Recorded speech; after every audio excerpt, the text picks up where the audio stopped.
Hi, everyone, and welcome to Calgary. Tonight's game is available in TSN HD. High definition for picture clarity. Visit tsn.ca/HD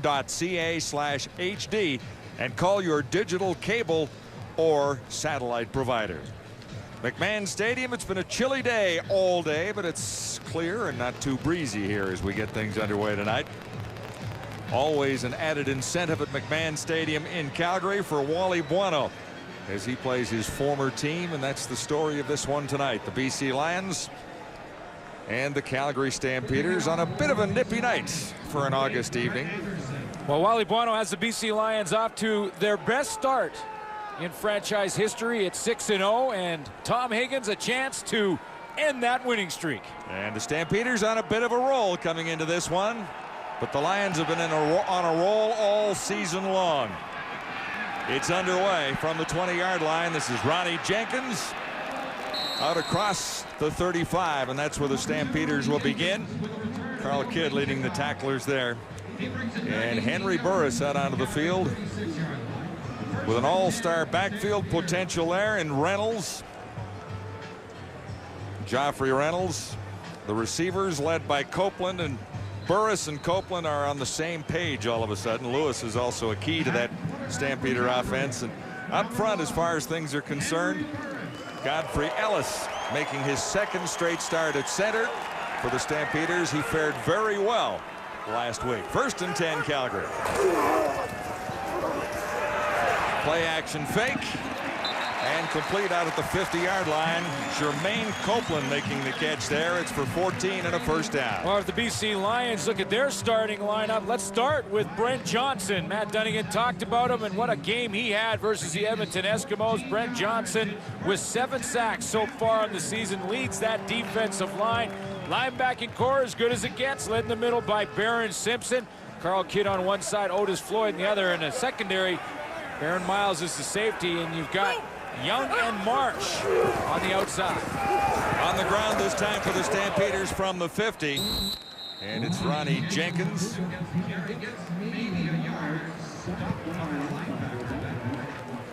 It's number 51, Baron Simpson for BC. Interesting game. You know, the Calgary Stampeders heading into this football game love the challenge of trying to knock off the perfect team so far in the BC Lions. And every team that the Lions face here on in will feel that way. But Burris has been on a roll of late in his last 3 games, throwing for 300 yards. So ready to take that challenge on tonight. A gain of 1. This is 2nd and 9. Stampeders just across the 50. Shotgun for Burris. Near side on the money, and he'll have first down territory on the connection to Nick Lewis. Well, the two of them, Nick Lewis and Jermaine Copeland together, when you look at what they did 2 weeks ago versus the BC Lions, both had over 100 yards. So they had success a couple of weeks ago, and they go right back to that matchup. Nick Lewis and Henry Burris hooking up early.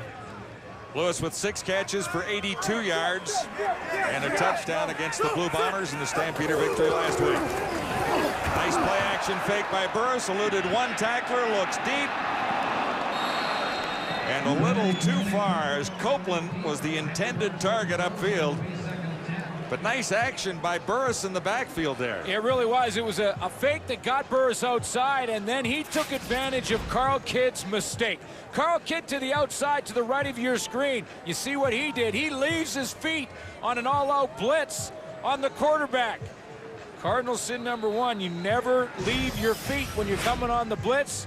Henry Burris brings it down, gets outside, but he misses Jermaine Copeland by a couple of yards. It'll be 2nd and 10, Stampeders, just nicely underway at McMahon. Shotgun again, here's the charge. Burris over the middle, on the money, and he'll get a first down.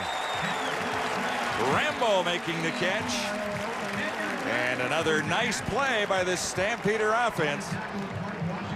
as Kenyon Rambo makes his first reception of the night, and Burris looks sharp there. Yeah, and what's big about this play is Kenyon Rambo recognizes a blitz from the BC Lions, and the closest guy to the quarterback is often the adjuster, meaning when he recognizes blitzes and that the linebackers have vacated, he's got to go over the middle and get there in a hurry, or your quarterback's going to get killed. Well, Kenyon Rambo got there. 23 yards for Rambo, first down for the Stampeders at the Lions 25. And it's Joffrey Reynolds. Tough running inside. Well, Joffrey Reynolds heading into this week was second in the Canadian Football League running the football at 525, and look at that average, 6.6 yards. He's up around 7 yards, which means every time Joffrey Reynolds touches the football, he's putting his quarterback and offense in a situation that's second and short. That changes strategy-wise in a big way, in a positive way, for the Calgary Stampeders. And Joffrey Reynolds had success early against the Lions. A battle of two running backs in this one tonight. We'll watch Antonio Warren on the other side, but Joffrey Reynolds has an initial 9 yards, and he has the ball again outside left. Cuts it in, plenty for the first down. He's inside the 10.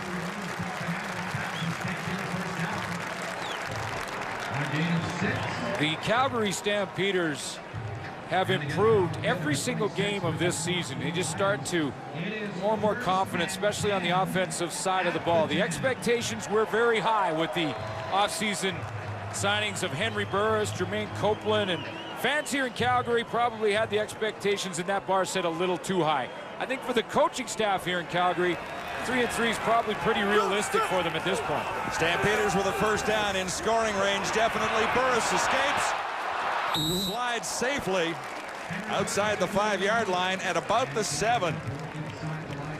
Mark Washington was there to pin the Calgary quarterback. Well, so far defensively, the BC Lions have had their opportunities. I mean, they've been able to get some pressure on Henry Burris, and they've had free men. This time, the free guy is Chris Wilson, but Burris makes him miss as well. Remember, Carl Kidd went up over the top, and Burris eluded him. So the Lions have had their chances. They're just missing tackles in the backfield. Second and goal. Stampede.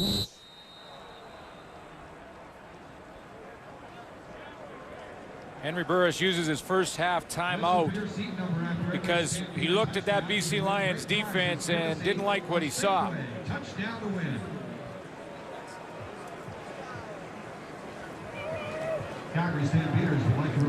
Stampeders played it close against the BC Lions a couple of weeks ago. In fact, they were all even through three-quarter time, and then all of a sudden the Lions opened it up in that fourth quarter. Yeah, it was Dave Dickinson in the fourth quarter that just played keep away from Calgary, and that's why the score really does flatter the Lions a little bit in that game, because it was close. But look at the rest of them. It doesn't seem to matter where they play.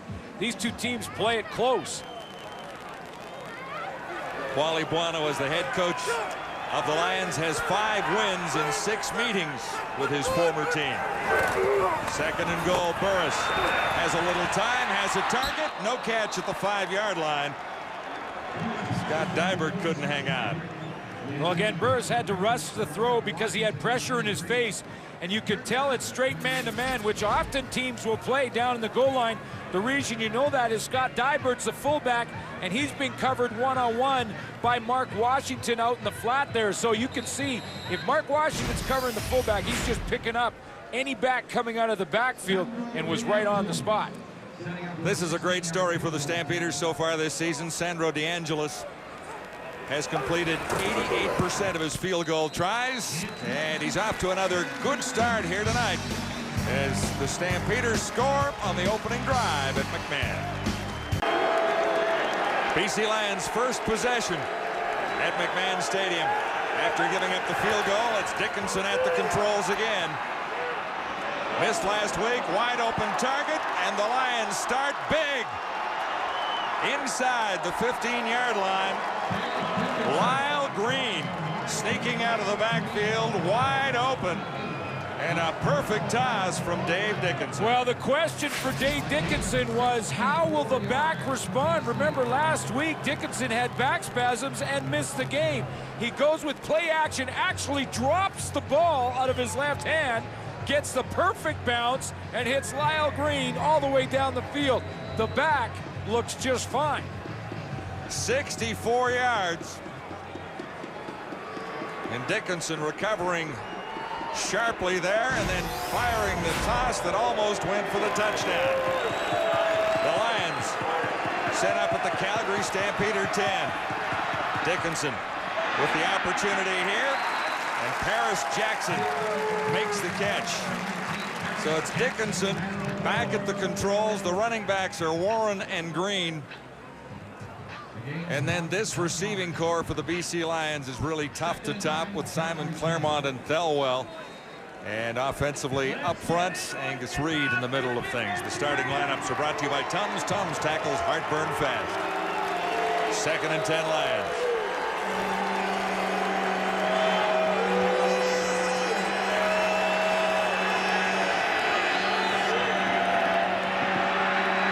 Dickinson under some pressure, looks to the end zone himself. Will he get there?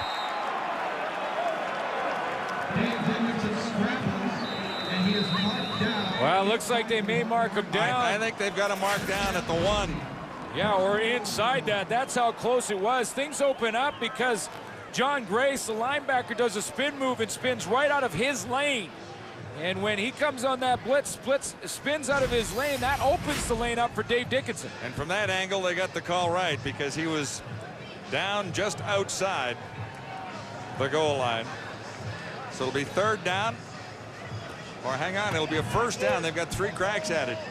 Calgary defense is reeling a little bit in this first series after the big play to Lyle Green, and up to Maxine Abdul up front with the Bustuk right now to get a stop here. A great linebacking core by Brian Clark, and lots of changes in the secondary. More on that as this game goes on. 3 cracks at it for the Lions to hit the Calgary end zone. From the 1. This time it's Grace. John Grace, number 7 for the Stampeders, was there and waiting for Antonio Warren, who had a good head of steam up, but Grace was equal to the challenge. This is what, when you talk about linebackers playing downhill, this is how John Grace plays this play. Downhill. Now there's no hills on the football field, so it's a figure of speech, but he's coming straight down and fills that hole like linebackers should, and Antonio Warren has no chance. He's 3-4 yards deep. See him slice through there? Shoulder to shoulder. 2nd and goal from the 1. Are they there this time? No signal or indication yet, except from BC Lions down there saying we have the end zone, but not from an official standing on the goal line. John, I think the Lions were signaling touchdown because of the 2nd or 3rd effort from Dickinson, but I'm not sure that he got in. I mean, they blew that whistle before he broke the plane. Here they go again. This is the 2nd time down here, and Grace involved again. You see him come over. The ball has not broke the plane. Now, he starts to fight for it. The whistle blew right about there before he crossed the plane. So 1 more chance to get in from the 1. Stampeder defense hanging tough, but this time the Lions are there. And into the end zone to complete the drive, it is Dickinson himself, and the back doesn't appear to be a problem whatsoever. Dave Dickinson in from 1 yard out with a touchdown. Well, this time Dave Dickinson, rather than follow Angus Reid and go right into the heart of the Calgary defense, which has been John Grace in the last 2 plays, he goes off to the left and follows in here. And that's the difference between success and a touchdown and being stopped on the goal line. And the drive set up on a 64-yard pass play to Lyle Green, the best of his career from Dave Dickinson. Dickinson himself into the end zone for a 7-3 lead from the 1 yard line. Welcome back to McMahon in Calgary. An impressive drive for the BC Lions to answer that Stampeder field goal. 7-3, Lions have the lead. And Dave Dickinson with a beautiful pass to Lyle Green. Finished off the drive himself from 1 yard out. This is Marte Jenkins for Calgary. After the kickoff. And brought down at the 37-yard line with penalty markers on the field at McMahon. The kicker, Brett Anderson, time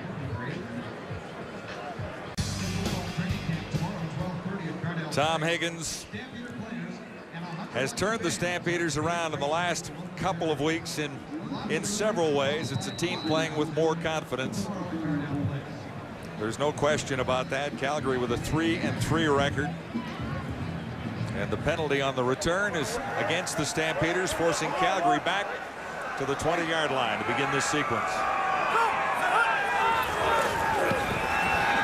Burris was impressive on his opening drive. On the money here to Gerald Harris, who lost it, and the BC Lions have it, heading to the end zone. Not quite, out at the 1-yard line. Baron Miles recovering the ball. And not the quarterback's fault. He had his target. The ball drops right here. Well, the ball is put on the turf. A good tackle in the open field. Baron Miles gets the one hopper. And I thought he might have got in the end zone and broke the plane, but he was pushed out on the outside. Henry Burris has to hustle over and give his defense at least a couple of cracks to stop the Lions on the 1-yard line. Sam Young created the turnover, and here are the Lions quickly at the 1-yard line again with 3 cracks at it.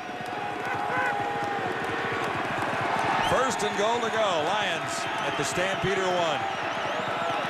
Dickinson carried it in the last time they were this close.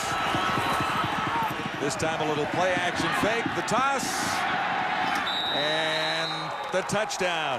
What a catch by Antonio Warren. I mean, Antonio Warren out of the backfield here becomes a receiver. This is a tough catch for some of the best receivers in the game. Watch Antonio Warren get out to the flat this way, and he has to go all the way back across his shoulder. Little play action fake first. Now out to the now the ball's going to be thrown at his back shoulder. He comes back around, redirects the football in front of him, and then gets across the end zone. That's a big catch. John Grace hit him right on the line, but he had enough forward momentum to carry it into the end zone. So Warren has a touchdown, and quickly the BC Lions have back-to-back 7s on the board, and it's 14-3. Play action fake, the toss, the touchdown. Couple of big plays by the BC Lions after a solid opening march for the Calgary Stampeders, and quickly the Lions have a 14-3 advantage. Get set to kick off after back-to-back 1-yard touchdowns. The first by Dickinson, the second by Antonio Warren. Stampeders looking to regroup. Ronnie Jenkins. And solid special teams coverage by the Lions. Let's check in with the sideline commentators. Heath Brown first at the Lions bench. Thank you very much, John. While Casey Printers is the reigning league MVP, Antonio Warren might be the BC Lions' most valuable weapon. He leads the league in rushing touchdowns with 5. He's 5th overall in league rushing with 423 yards, and he's one of 6 Lions receivers to record 200 yards or more so far this season. All Antonio all the time is just the way he likes it. Now with more from the West Sidelines, here's Jermaine Franklin. Thanks, Heath. 2 weeks ago, Joffrey Reynolds averaged just under 10 yards per carry against BC, but last week he suffered a scary injury. It was a stinger, but he thought he was paralyzed for a couple of moments there. He did come back in the game, but he wasn't the same running back. After a week of practice, it'll be interesting to see how he responds. His first 2 carries, he looked pretty good. And fittingly on the carry, it's Joffrey Reynolds for the Calgary Stampeders, and a nice little 9-yard gain when they spot the ball down. Well, you always wonder how an injury like that will affect a player psychologically when he gets back. And Joffrey Reynolds practiced all week, said that he was fine, told the reporters he was fine. He didn't look the same when he did return from the injury last week. However, he looks fine right now. 2nd and 1 here, the Stampeders at the Calgary 42. And He it's dropped the Burris ball. himself, and he got the ball back, it would appear. A couple of BC Lions down there suggesting it might have been recovered by the guys in white jerseys. Well, the one thing that the Calgary Stampeders is they have problems with that snap from center. Remember, Jamie Crysdale is out of the lineup. And Jamie Crysdale has been in that position for 210 straight games until a couple of weeks ago. Consecutive streak came to an end, and Godfrey Ellis is now the center. So Henry Burris has had to work with him a ton over the last couple of weeks to try and get that exchange perfect. Now it's an interesting story for the Stampeders here, looking at 3rd down and 1, and Calgary goes for it. Burris straight ahead and forced back. And Lions all around suggesting he didn't get the necessary yard. So the measurement, or at least the placement of the ball, the spot of it, will be of paramount importance to the Calgary Stampeders. Where they spot the ball on this one is huge because of the it's a bit of a guess for the officials in this case as to where you spot the ball based on forward progress of Henry Burris, because he did go into that line and then got thrown back out of it, but he did get the first down. Only just, and Henry Burris knows one thing: he cannot turn the ball over against a perfect football team in the BC Lions, and he's had some problems with that this year. 4 fumbles lost for Henry Burris this season. You can see in his 7 years, Henry Burris is giving up about 2 a year. He's already had 4, so he's had some fumble problems this year. And the 1 turnover tonight for the Lions, and there again, trouble on the exchange. The 1 fumble tonight recovered by the Lions, and this time they do come up with a football. Otis Floyd celebrating there on the bad exchange between Burris and the newcomer at center, Godfrey Ellis. The former Calgary Stampeders going to love to have fun with this fumble recovery as Otis Floyd gets it. Again, the exchange from center. It looks to me like Godfrey Ellis is snapping that ball a little bit low, a little bit into the bottom hand of Henry Burris. That center's got to get the football up right into his backside, because that's where Henry Burris's hands will be sitting, and he's got to get that ball up there and up there hard. And it looks like it's coming out too low, and Burris just can't get the handle. So the Stampeders gambled and got the first down, and then coughed it up and turned it right back to the BC Lions on that exchange. And the first turnover recovered by BC led to 7 points. A fumble recovered for Otis Floyd's mom. That's nice. He said, "That's for you, Mom." Dickinson and the Lions set up at the 45. Nobody home. Well, Dave Dickinson, John, is just off to such a great start to the season. I mean, he had to take the 1-game break because of surprise back spasms last week versus Edmonton. Casey Printers ran his way to a victory there.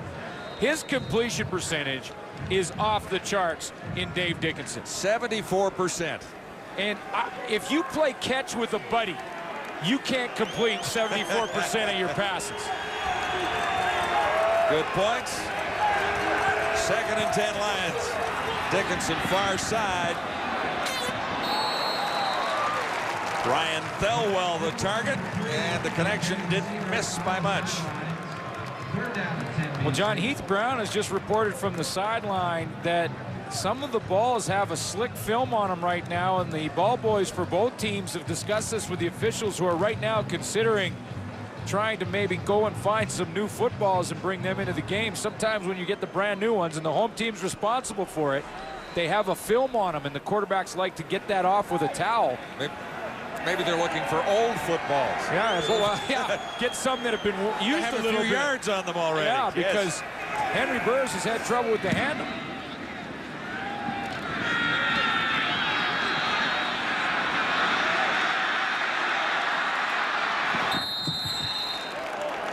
Jermaine Chapman with a 12-yard return after a 37-yard punt. Turnover by the Stampeders could have been worse. No points allowed there. Burris goes to the shotgun, and this works a little bit better. Markers come down. Nicholas Lewis was the intended target, and in the nick of time, a flag comes down, so the Stampeders will get out around midfield on the infraction here. Well, Nick Lewis and Mark Washington meet again. I mean, it was 2 weeks ago when we talked about Nick Lewis having 100 yards. Forward pass interference. BC, number 23. First down counter. Lewis had over 100 yards. Your matchup on the outside, and this time Mark Washington hits him a little early. It was Washington on the coverage called there. So the Stampeders get the first down. Right now, Henry Burris, John, has been under pressure in the first 2 series. He did put together a decent drive to start the game, but he's been under pressure in his last 4 or 5 throws in a row.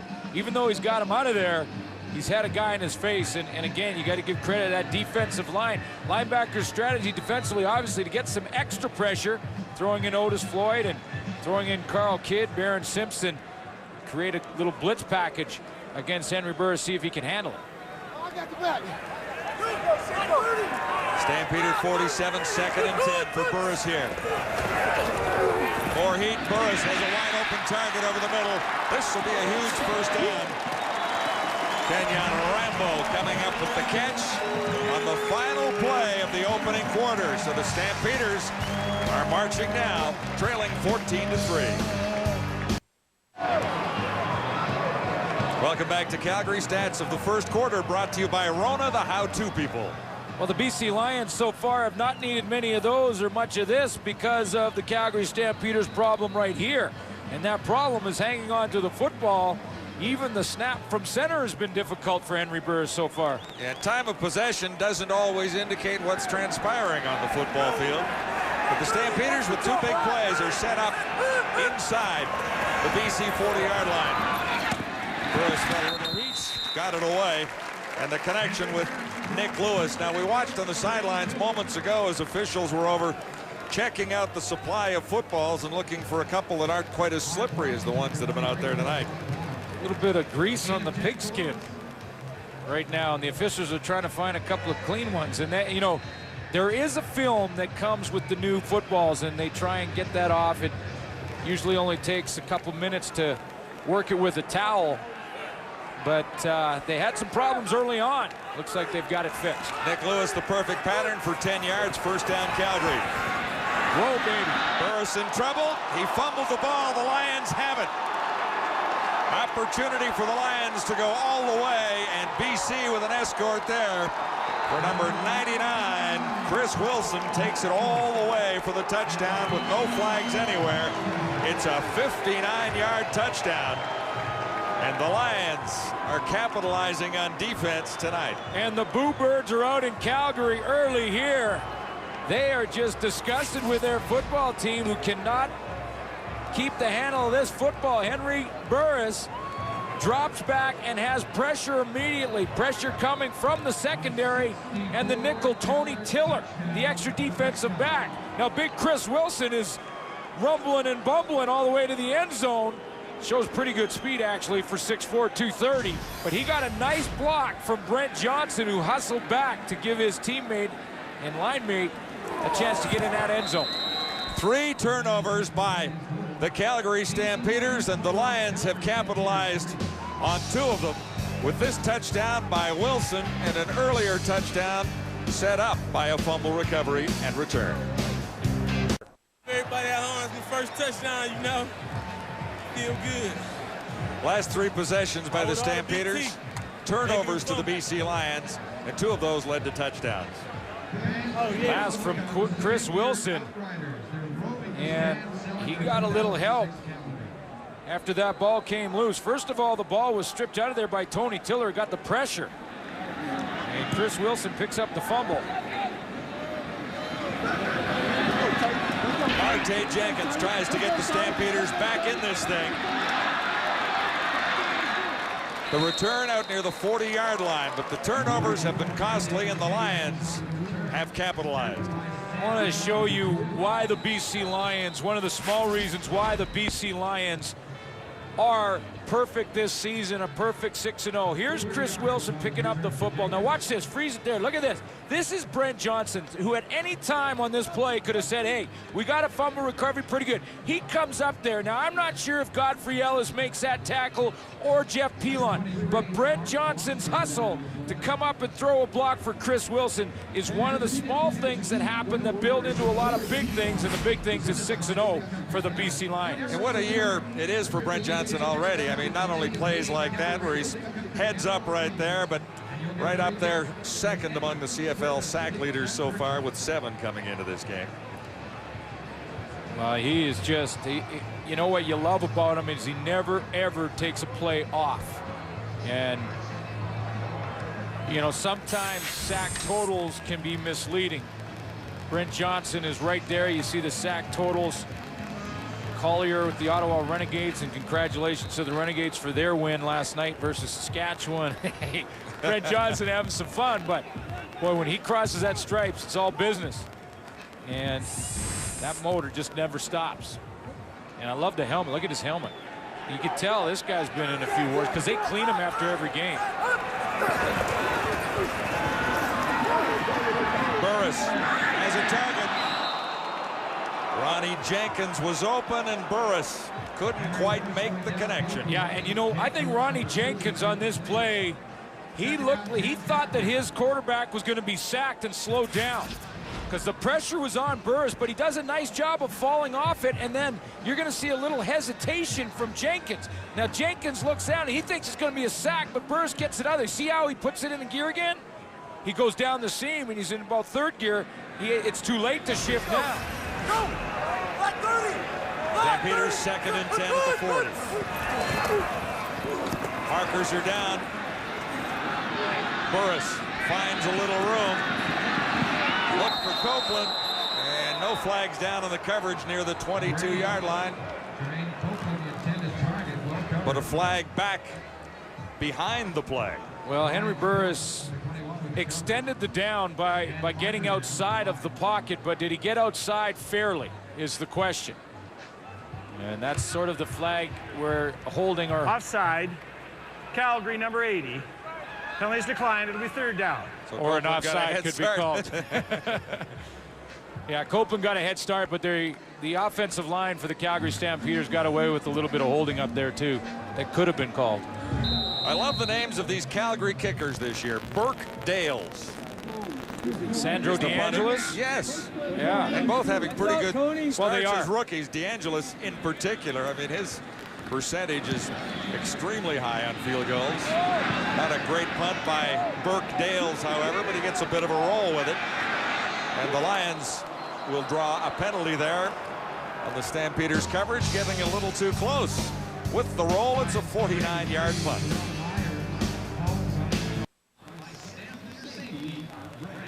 Wendy's Friday Night Football from Calgary. The Lions have the lead at 21-3, largely because of big plays. Turnovers and big plays have really given it to the Lions. What do the Stampeders do to get back? Well, we've got a lot of football to be played in this game, no question about that. Stampeders, first of all, have to start controlling the football, stop the turnovers, and then just go back to their game plan, basically. They have a good one. They have Joffrey Reynolds. They have some talent. They just need to start executing on offense. They really haven't had any time to get the ball to Joffrey Reynolds so far in this one tonight. Maybe that's part of the game plan when they get the ball back, but right now it's 1st and 10 for the Lions.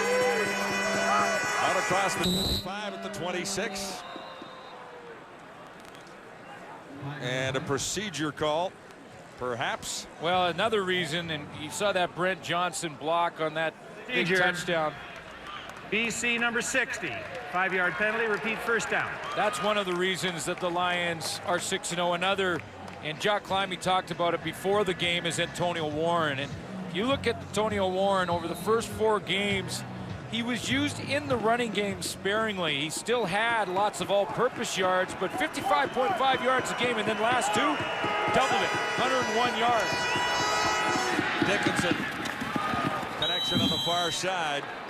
G-Roy Simon making the catch. Now he's into the signage. Sorry, John, we may not see Antonio Warren unless the Lions can extend this series with a first down on 2nd and long here, simply because the penalty put him in 1st and 15. However, I agree with Jock Climby.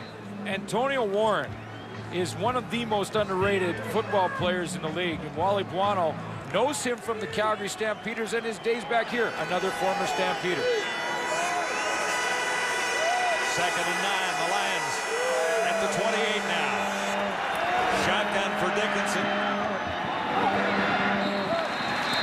And no connection with Simon as the target again.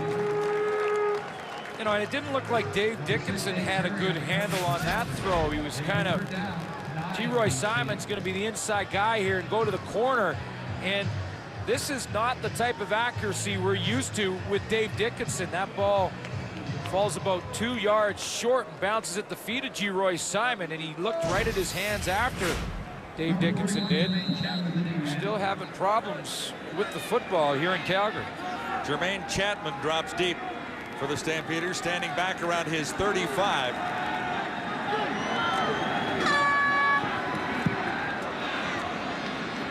O'Mani, a low one this time. A hop and a roll to Chapman. Lions all around.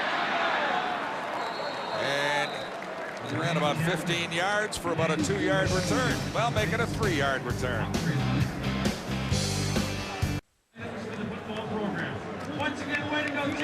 Brent Johnson leads the BC Lions in sacks so far this season with 7. He is number 2 in the league so far, and there's the total by teams. The sack tally is brought to you by Purolator. Every sack helps Purolator tackle hunger across Canada. And the Eskimos are out in front. Stampeders are hanging in there. They were with 19 coming into this one. It's the Stampeder offense on the field. Burris. At the 45, the coverage was too tight. Yeah, there they go again. Nick Lewis and Mark Washington. Yeah, and they're battling. This time, Nick Lewis gets the one-on-one, and Washington plays it like a veteran. Normally, you don't want to give up inside position. Washington does because he's confident enough that he can get away with it, and he knows he has help in the middle. So he'll stay to the outside shoulder when the ball arrives. Washington closes and gets the knockdown. Nick Lewis has a couple of catches under his belt, but Washington gets out. Nice coverage by Washington, no question about it. He played it perfectly. Burris dropped it again. One hops it back into his hands and picked off this time. No room to run on the far side. Ryan Phillips has the interception, and that could have been worse. Well, the timing is off this play offensively when Henry Burris drops the football. This is a timing route to the outside, and the timing is off now. Henry Burris had to throw that ball about another second or two early, and because he threw it late, Ryan Phillips has a chance to catch up, close in a hurry, and take that football the other direction. 10th interception tossed up by Henry Burris so far this season. Dickinson has his hands on the ball, and he has Paris Jackson inside the 20 by about a half a yard. Well, Dave Dickinson hasn't really had to get his offense going in this game. They have a 21-point lead, and he hasn't really had to be real productive because Calgary so far is handing that precious football over to the BC Lions. 4 turnovers already. Hey, what's up, everybody in St. Louis? You know what I'm saying? Hey, St. Louis, Seattle. Pretty easy to tell that these guys are sailing along at 6-0, isn't well, it? and we can welcome our American viewers right now because Earl Kidd just did. Said hi to everyone in St. Louis watching this game. Lyle Green, and he had a great play earlier to set up the first touchdown for the BC Lions on a 64-yard reception. Yeah, that was a game plan call from Jacques Chapdelaine, and that's something that they watch film. They see an opening and that the fullback is not being covered, so Lyle Green opened up on the first play of the game. Some tougher yards on that last play, and a good call by Jacques Chapdelaine to start things for the Lions.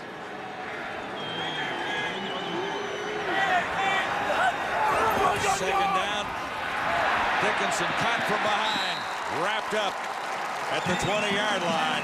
Brian Clark. You know, you got to give some credit. Clark's going to get there. This is all-out blitz by the Calgary Stampeders, but you got to give some credit to a guy, if you're a Calgary fan, that you don't see in this picture. This is the pressure, and there's Clark. But the guy that is responsible for the play is Ben Kelly. Ben Kelly has moved to the halfback spot. He's playing out of position and was one-on-one with Geroy Simon in perfect coverage. That's why Dave Dickinson held on to the football an extra second, and Clark got there. Here's Duncan O'Mani from 26 yards out. And not a thing of beauty, but it counts for 3. Nonetheless, as the Lions move out in front, 24-3. John, Duncan O'Mani has been an area of concern and for the BC Lions. He missed a couple of short ones against Edmonton, and it's that ball barely made it from close in. 66%, 16 of 24 prior to that, so he's 17 of 25 now, and those numbers are not really impressive for a veteran kicker. But a bigger concern for Henry Burris right now is a handle, and they're going to want to find a handle on the ball somehow. A couple of problems, even when Burris is under the center. Godfrey Ellis dropped a couple there. One recovered by the BC Lions, one of their turnovers. And you can't get much offensively if you can't even get it from center. And it shouldn't be happening in week 7. However, the one thing, to be fair to the Calgary Stampeders, Jamie Crysdale is no longer their center and hasn't been for the last 2 weeks. He may be back next week, but he couldn't make it for this game. So they're having to get Godfrey Ellis in there. It could have been worse because one turnover didn't cost any points deep inside Stampeder territory, and the interception moments ago, Stampeder defense held the Lions out of the end zone. Calgary needs field position. And we'll get a little bit here from Martae Jenkins out across the 40 on the return. And a big hit by Juwan Armour, backup linebacker. And this BC Lions team has a pretty good cover squad. And they get down the field in a hurry. Teams around the league have tremendous return men these days. And the Calgary Stampeders have a couple as well. Juwan Armour is a big reason the BC Lions are one of the best special team cover units in the league. Put a lot of linebackers on that unit. Sequence for the Stampeders begins at the 42-yard line. Burris unloads in a hurry. Has his target on the far side. Yeah, this is a little bit better for Henry Burris when you think about just strictly play calling, and Burris now goes to a control game rather than looking way down the field. Reception for Brett Ralph, an interesting story. A 6th-round pick by the Calgary Stampeders. He was a redshirt at the University of Alberta last year in Edmonton. And Tom Higgins found out that he was a pretty good receiver, drafted him, and he made the team from a 6th-round pick. Flags are down on the completion to Martae Jenkins. And it's a late hit on Burris. Well, Tony Tiller has come on this blitz a couple of times. He is the extra defensive back in the game. Comes off the edge, and I thought he could pull up too. I was not surprised at all. He didn't go to the head, and he didn't even put his head in the back of Burris. But what he does do is he continues on. And your question has to be, can Tony Tiller avoid contact? And I think he could have. That's a call that the officials will make every time. That 22-yard gain for the Stampeders. Now at the BC 40, sorry. And John, you know, he goes right over and talks to Henry Burris. He turned sideways, really didn't hit him as hard as he could have because it was a blind shot in the back.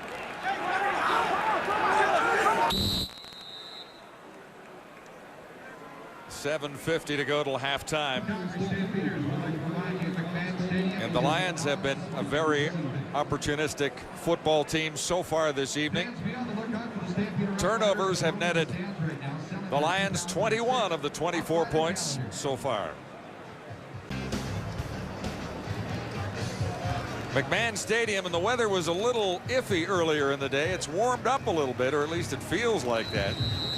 And a great crowd on hand at McMahon Stadium to support the Stampeders one more time. And by the looks of things out there right now, Glenn, the Stampeders need all the support they can get the way this first half has gone. Burris on his side. And it's Brett Ralph again. Lots for the first down for the rookie out of the University of Alberta. Well, they've changed things up in their play calling, and the Calgary Stampeders are now going with more of a control game. And yes, they're in shotgun, but you see Henry Burris in the shotgun formation, but the routes have changed. Now more intermediate routes, trying to just continue to move the sticks rather than go for the home run shot at every at-bat. 14-yard gain. Stampeders at the 26 with a first down.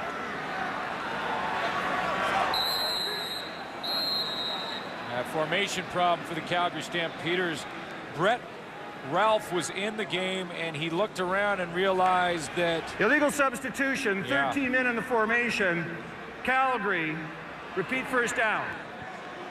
And the fans won't like that one either. The turnovers snaps from center problems, and then too many men are avoidable problems. And that was just a substitution error. Brett Ralph is the receiver, and he's usually the extra receiver. But if he goes out there and Joffrey Reynolds and Ronnie Jenkins are out there, then he's in trouble. See, Brett Ralph is right here, and he's going to start to count. He looks over and he sees, wait a minute. There's too many running backs. There's a couple running backs, and I got to get out. And then he hustles out, but the arms are already out. First and 20. This will go for the touchdown. Nick Lewis. The Stampeders get one back. Brilliantly played by Burris to Lewis. A 36-yard touchdown. Well, now that it worked so well on this play to Nick Lewis, who that matchup, this time Washington gives him the inside, but instead of going inside and down the seam, Lewis goes across the middle, hard on the angle, and Washington can't get there. Boy, it almost looks like that little sequence was a setup. Tom Higgins with that formation. Takes a penalty, gets a different formation out there. The Lions scramble around a little bit, and all of a sudden Lewis is in the end zone. Nick Lewis has the touchdown. That's his third of the season.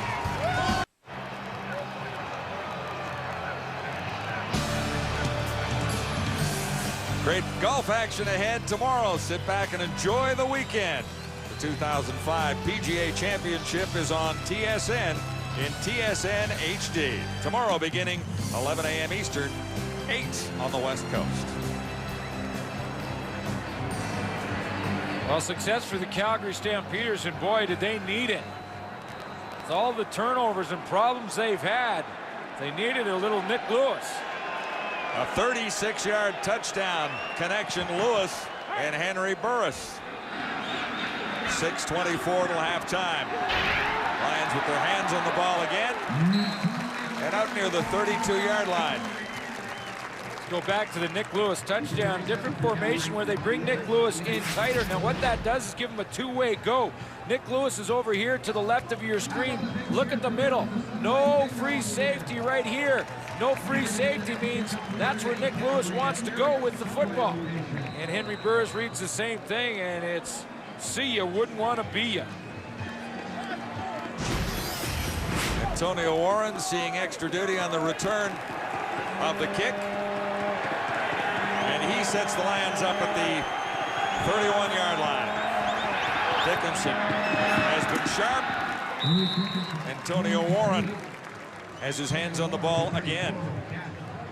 Now what Dave Dickinson wants to try and do is put together a long drive, 12-play drive, and boy, if anyone can do it, he can. All you have to do is look at the BC Lions' time of possession so far this year, and make note of that Calgary game a couple of weeks ago.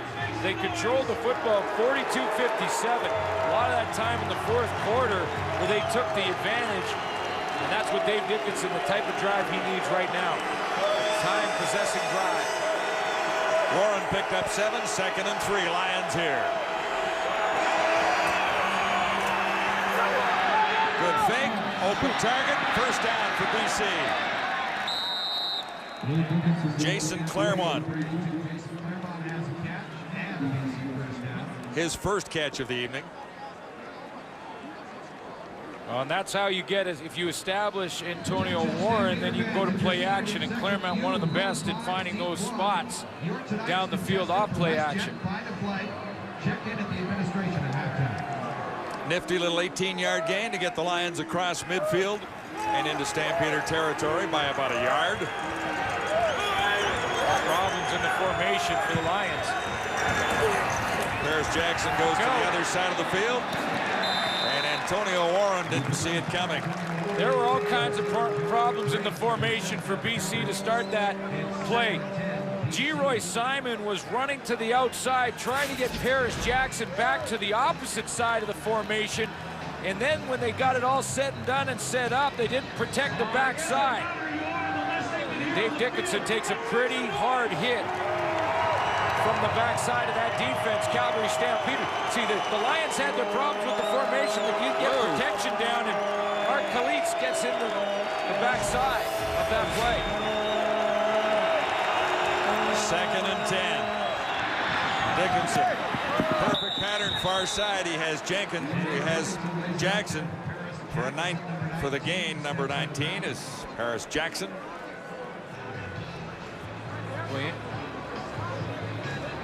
Remember that timing route that Henry Burris had intercepted? Well, this is what I mean when it works properly. And if the timing is right, and see, Dave Dickinson doesn't drop the ball. The timing's right. The ball is on its way now. Paris Jackson turns out, the ball arrives. And he almost goes right through the cupboards over there. 10-yard gain. Lions at the 45 now. Antonio Warren spins off 1. 3, maybe 4 yards for Antonio Warren.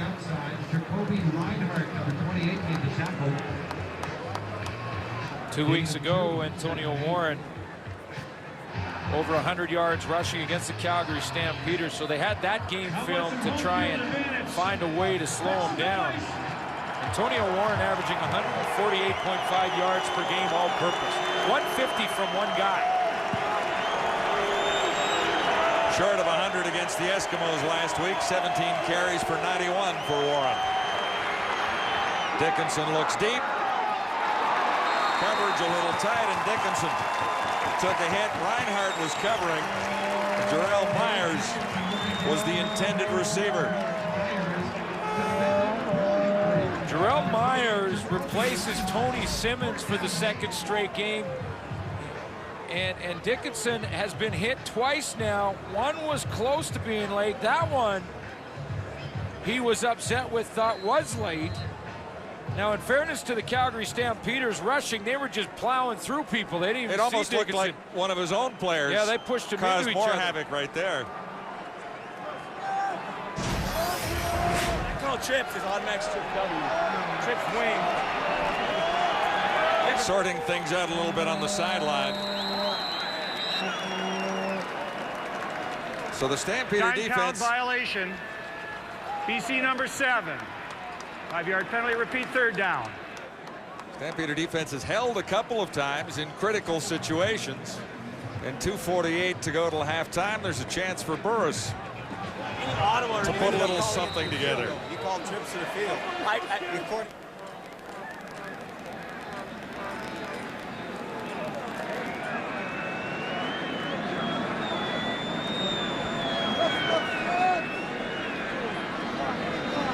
Well, they've gone to a timeout on the field with 2:48 to go. So we'll wait for the punt from Duncan O'Mahony and return after this.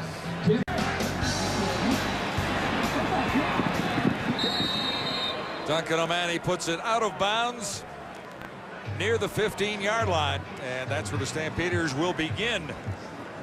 Interesting evening in Canadian football as the Alouettes win over the Argonauts in Toronto 18-10, and something to talk about for the boys at the half. How about those Ottawa Renegades, the #1 team in the CFL East as a result of what transpired in Toronto tonight? I can't remember. Did any of the guys pick Ottawa to I think win Jock the East? did. I think Jock picked the Ottawa Renegades.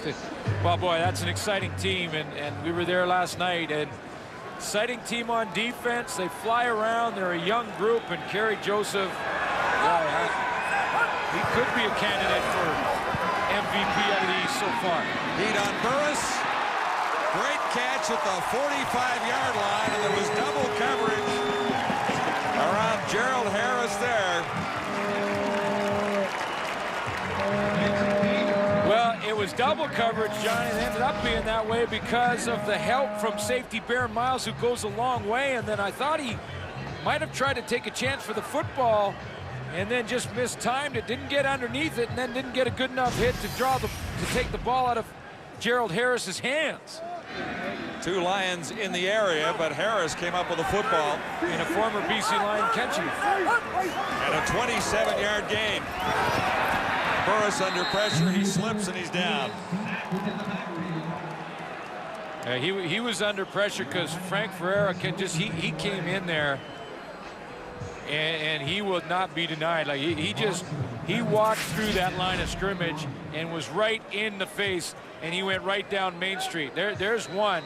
That's Tyrone Williams, and on the left of Tyrone Williams was Frank Ferreira, it was a tandem deal right there. stuntman, former actor. There's nothing acting about that. He was in there. Frank Ferreira, great name for an actor. Flags are down as Burris sprints to his right and steps out near the 40. Well, the Calgary Stampeders have a whole bunch to talk about when they get in there at halftime. I can just see Tom Higgins now, and the number one thing will be, I am certain, controlling the football. Turnovers costly. Penalties declined. It's third down. Yeah, and it's been self-inflicted. Not a whole lot of turnovers that have been caused by the BC Lions. Now there has been a Tony Tiller interception over there, or excuse me, Ryan Phillips had the interception, but that went for 3. Yeah, but it's been self-inflicted wounds for Tom Higgins, Calgary Stampeders on offense. So that'll be topic number 1. Getting that offense going, and defensively they're playing pretty well. The Calgary defense doesn't have to make too many adjustments. Burkdale sails this one down to the 5, and solid special teams coverage by the Stampeders, limiting the return to Jarrell Myers. A 55-yard punt and virtually no return on that one. So the Lions, with 1:38 to go, get another crack at it.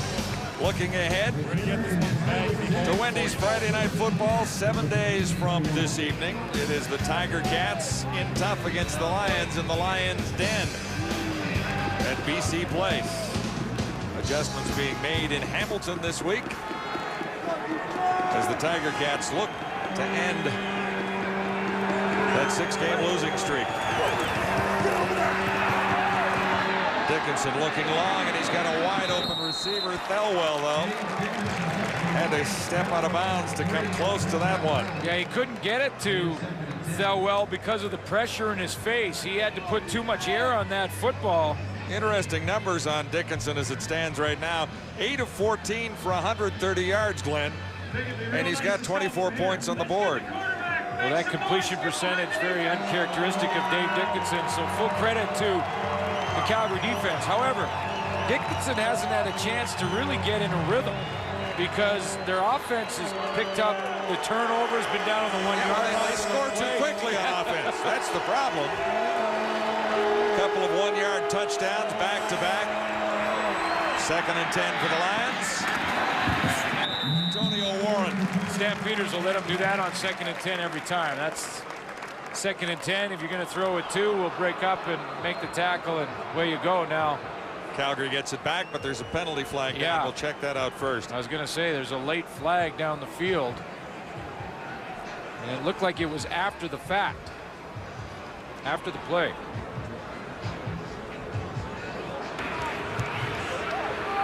Objectionable conduct. Calgary 37. 10-yard penalty. First down, BC. Mark Caliste. And that is really a costly error with 1:27 on the clock. Well, because Henry Burris would have had time to go ahead and try and put some points on the board, but you see the high kick from Mark Caliste as he looks at Antonio Warren after pushing him out of bounds. Draws a penalty for that. So the Lions get another 3 cracks at it. Antonio Warren the catch. And very close to a first down. It'll depend on exactly where he stepped out of bounds, but on the far side of the field. John, I want to see that penalty once more. Mark Caliste over there, I mean, he kind of gets up, looks at Antonio Warren. Warren has the ball and kind of throws it on the ground. Oh, well, Caliste looked like he tried to kick the football, missed it. And the rest, I guess, thought he was kicking at him, but he really... It was not the smartest thing to do, but perhaps it was unintentional to hurt. That's what I'm saying. It didn't look like he was trying to kick Antonio Warren because Warren was too far away. He certainly didn't make any contact at all. And I guess he's trying to kick the football, and if he kicks the football, then that's certainly objectionable conduct, but he missed the football, so... So all around a little bit embarrassing. Well, it keeps the sticks moving for the BC Lions. Yeah. And they have 1:20 left with a chance to add to the lead. I mean, Dickinson can get down there in a hurry. All you have to do is think back to the first drive of this game. And that was the 64-yard connection to Lyle Green that set the Lions up at the 1-yard line.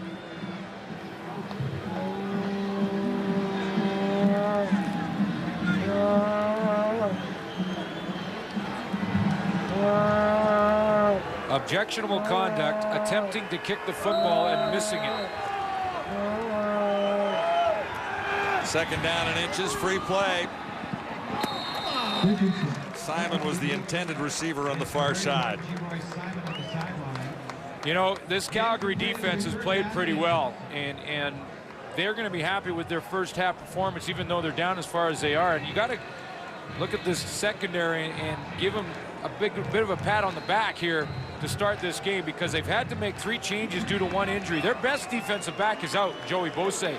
So Nate Terry comes in and plays halfback, moving our corner, moving Ben Kelly to halfback. That was 3rd and inches. And 1:10 remaining, and the Lions will have a fresh set of downs. So 1 injury causes 3 changes. Here's what happens. You put in, Joey Bosse goes out. So in come the changes. Trey Young is the safety. He's been there in his 2nd game. He's a newcomer anyway because he only played 2 games. Nate Terry goes to corner. Ben Kelly was a corner, goes to halfback. 1st down Lions. Dickinson takes off, slides safely across the 55 and into Stampeder territory by about a yard. And through all of that, again, Dickinson has to run because the secondary is doing their job covering. So that was the one thing when I looked at this secondary, I thought Calgary Stampeders could be in tough. They got so many changes back there. Well, what they're saying, Glenn, is they have upgraded athletically back in the secondary. Well, yeah, but they're all good athletes. Yeah. You know what I'm saying? But they think they're better athletically than they were a year ago. Right. But experience is the problem, and that's what Higgins was saying yesterday. Well, and then you look at the receivers they're facing, and G. Simon and Jason Claremont, Ryan Thelwell, and you think, well, this could be a track meet for those new guys back there trying to get on the same page.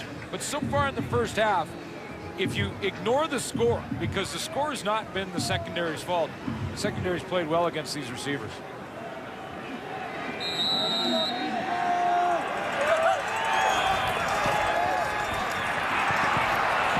Dickinson takes off again. Back seems okay to us. With 47 seconds to go, he's down to the 45-yard line and moves the sticks again. So Dickinson running on back-to-back plays.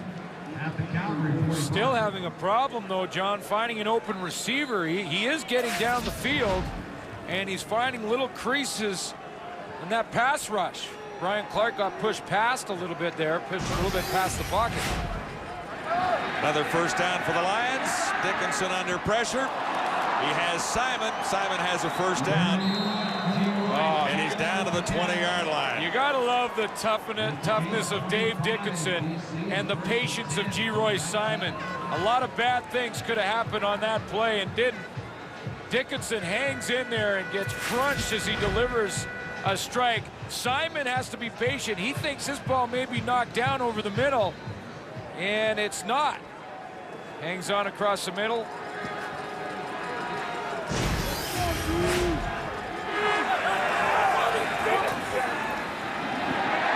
To him this time. Wrapped up at the 30-yard line. Brian Clark. Well, they've been close 3 plays in a row and didn't quite get there in time. That time they get home. 2nd sack for the Stampeders. And 2nd sack for Brian Clark on the season. 9 seconds to go. Dickinson will take a shot at the end zone. He's got Simon down to the 1. 1 second on the clock. Simon down at the 1-yard line. G. Simon makes the catch, and another opportunity for the Lions here. Well, it's 1 crack at it. Vintage Dave Dickinson, too. He's taken some hits. He's had to run to get this drive. He's been fighting the clock. Almost perfect clock management if he scores on this play to end the half. taking some big hits and delivers a huge strike to Simon down the middle. Stampeders have held tough at the goal line a couple of times, but here are the Lions all set to hit the end zone again. Antonio Warren, second effort, he's in. That one hurts Calgary. Really does, because the Stampeders had Dickinson wrapped up, or at least they had his receivers covered well a couple of times, and Dickinson ran for a couple of first downs, as you say. Zeros on the clock, and the Lions add 6 more points. Antonio Warren into the end zone. Well, we're starting to approach halfway, so I guess it's fair to start talking maybe candidates for outstanding player. And so I'll initiate that, even though it may be a bit early. But how about number 12? I mean, he just showed you why he's playing so well this year. That was a great drive by Dave Dickinson. 11 plays, 85 yards, and a lot of Dave Dickinson involved in this. Along the ground as well to set the BC Lions up. First and goal to go. Just one crack at it from the one, and Antonio Warren hits the end zone. The Lions have the lead by 21. It's halftime on Wendy's Friday Night Football. At halftime, as Calgary gets set to kick off to the BC Lions. To get the second half underway, deep for BC is Jarrell Myers. Well, the Calgary Stampeders, John, sorry, they may have to just try to create some turnovers themselves to get back in this game the way Dave Dickinson finished that first half. Coming down to Antonio Warren. He has the 25, and he won't get the 30. Stampeders special teams reacting there. And when you look at the quarterbacks and the way this first half unfolded, it's really pretty interesting to see the scoreboard, Glenn, and the numbers by the quarterbacks. 20 yards on the return. Well, Dave Dickinson's 197 yards, a lot of that coming on that last drive. He put a nice drive together to end the half, which really was a major blow to the Calgary Stampeders. And the 64-yard connection to Lyle Green to get the Lions scoring underway early in the opening half. Lions with a first down. On the ground, it's Antonio Warren.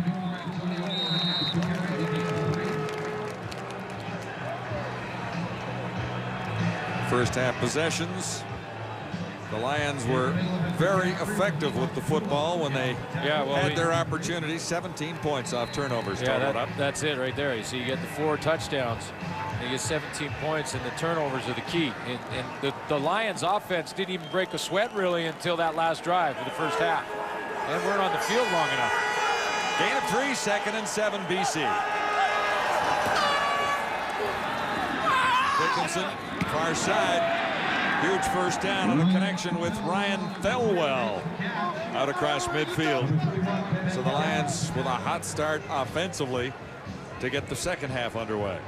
Ryan Thelwell 2 weeks ago against the Calgary Stampeders really had to pick up his game.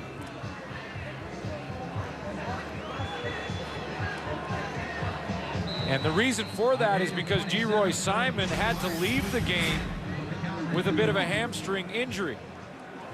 Thelwell's first catch on the evening goes for 27 yards. And he sets the Lions up just outside the Stampeder 50. Antonio Warren. 5, maybe 6 yards. You know, and with Geroy Simon out, then the rest of the receivers, they have to step up a little bit more. And Thelwell 2 weeks ago, what a game he had. I mean, he just got going in BC plays.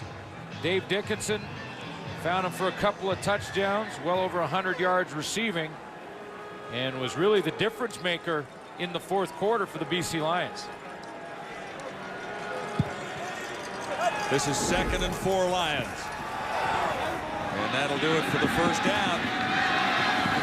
Extra yards to spare on the connection with Jarrell Myers. Jarrell Myers makes the catch. Raheem Abdullah getting back to make the tackle. First catch of the game for Jarrell Myers. He gets out of the backfield, a little bit of a different formation, one the Calgary Stampeders did not see in that first half. Myers almost lines up as a running back and then shoots out to the flat, the outside, right near the sideline. Pretty good move. Inside cut on Nate Terry. 19-yard gain, 1st and 10. Lions at the Stampeder 26. Antonio Warren, and they've gone to him a little bit more already in the second half. Well, Antonio Warren is showing you what balance will bring to that offensive set. This drive is the reason for this drive is Antonio Warren starts it with a couple of runs, and then he gets balance. They throw it out there to Jarrell Myers. They get one to Thelwell on the sideline. Start to mix up the play calling a whole bunch, and the balance from Warren key to that. Averaging 5.5 yards per carry so far this season. Right on that there. A gain of 5, 2nd and 5.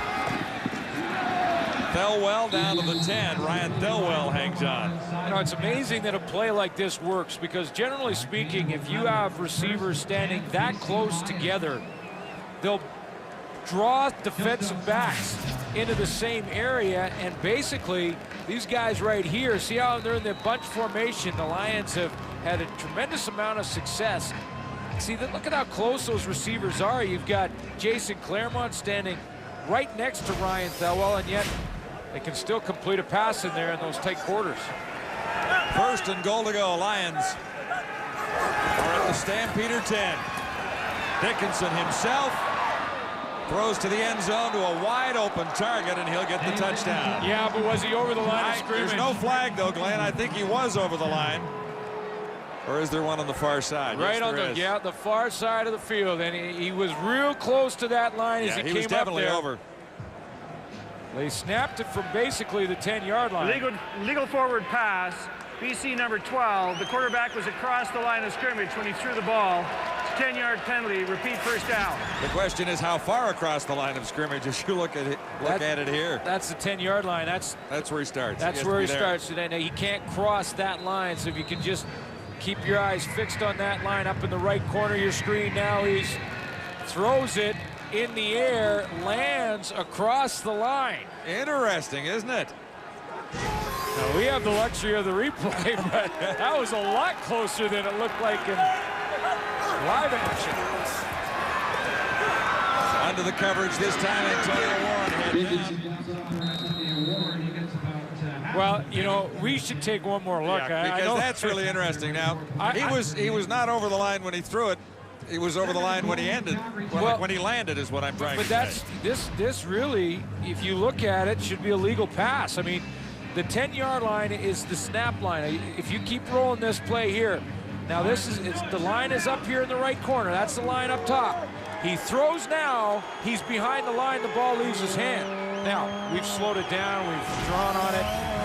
It looks a little different when it's live action. And the other thing is, he didn't argue. Well, he didn't because he felt that he was approaching the line. But the other thing is, his forward momentum took him so far across it. BC 55, 5-yard penalty. Repeat, second down. That it really sold the officials. It sold the officials that, yeah, he was not only across it, but he was way across it. And then that replay shows he wasn't. So the Lions were set up 1st and goal to go at the 10, and successive penalties have made it 2nd and goal to go from the 15. Slowed down, surrounded, and dropped. Dave Dickinson has taken a few hits in this one tonight. You know, he really has, John, and the success he had on that last drive of the first half, he took a pounding on that drive and still completed passes, and he kept that play alive for a long time. But Demetrius Maxey and that front seven, they were persistent on that play. O'Mani made his first attempt. It was a knuckleball from 26. Oh, boy. He's got height and distance with this one, and 3 more for the BC Lions total. Well, hang on. No, he shanked it wide. Just one. Welcome back to McMahon. This broadcast is available in TSN high definition. For widescreen picture, visit tsn.ca/HD and call your digital cable or satellite provider. Duncan O'Mahony misses his second field goal of the night from 25 yards. The first one he got from 26. So the Stampeders give up a little, but not too much. Brett Ralph, the intended receiver there, and couldn't hang on. Oh, he's got a 5-yard gain. Correction on that. No, they've moved it back again now.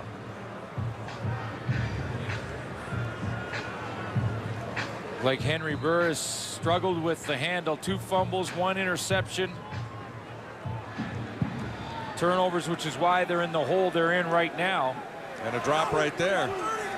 Makes this 2nd and 10. A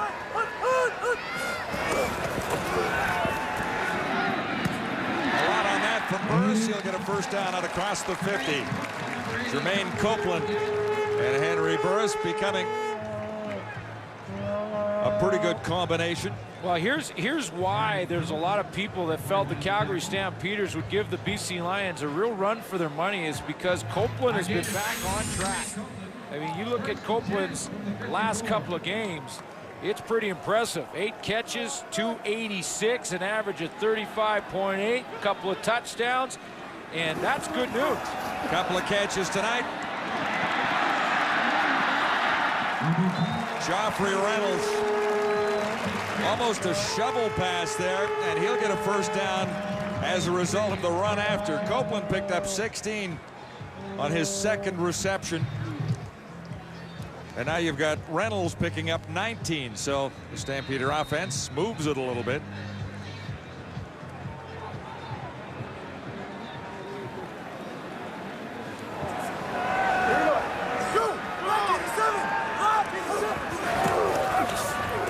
First down. Burris forced out of the pocket. That was tipped. Joffrey Reynolds was the intended receiver. Wilson in the area with Williams. Big Tyrone Williams, 6'4", and then he extends his arms over, and it's like 7'4". And this time I think he gets his hands on the football. Pretty consistent pass rush from the BC Lions. That big left arm takes away the screen, although Barron Simpson was right there on Joffrey Reynolds. I'm not sure he would have had a whole lot of room had he caught that one.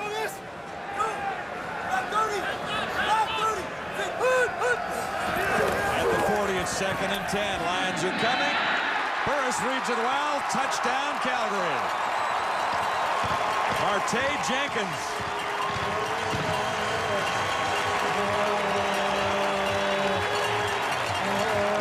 Impressive drive for the Stampeders. Big plays all the way, and that is a 40-yard touchdown. Twice the BC Lions defensively have taken Barron Miles out of the middle of the field, and twice the Calgary Stampeders have recognized it. Henry Burris this time goes to Marte Jenkins. Last time it was Nick Lewis. Both times Barron Miles has left the middle of that field. The Calgary Stampeders have shot an arrow right through it.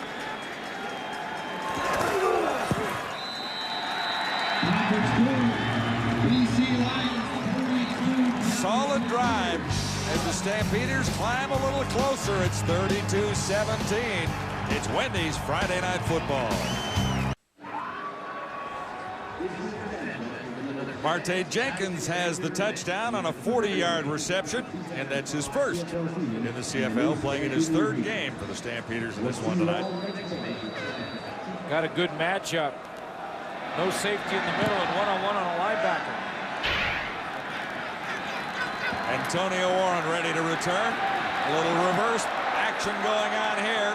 Penalty markers are down as Felwell sprints to the near side, and it's at the 45, but back near the 30, there's a penalty marker down. Let's go back and take a look at this touchdown. Marte Jenkins recognizes a couple things. One, he's got a matchup right here on Carl Kidd.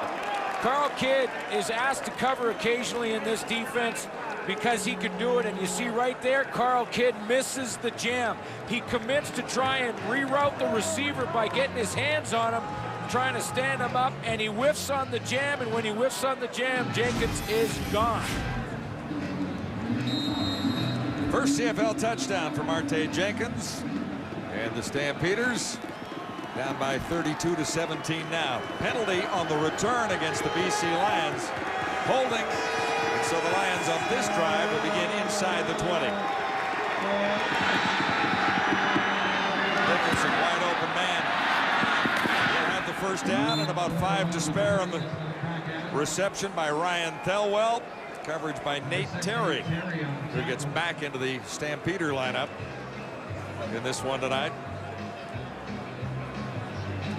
Well, we were wondering about the completion percentage for Dave Dickinson in the first half, which wasn't quite up to his 75% standard, which is amazing. Even saying it, I have to check my numbers. He's 100% though in the second half. But the second half, 5 for 5, so he's back on track.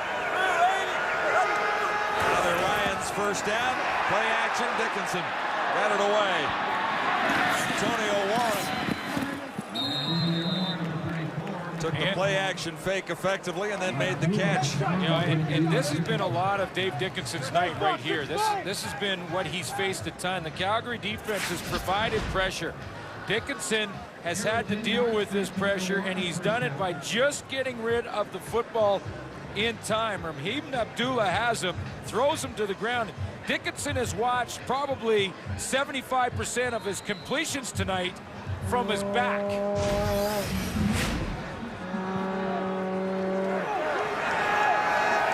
Just shy of the first down. Inches necessary. Few downs for BC. No penalty markers anywhere. That should be the first down.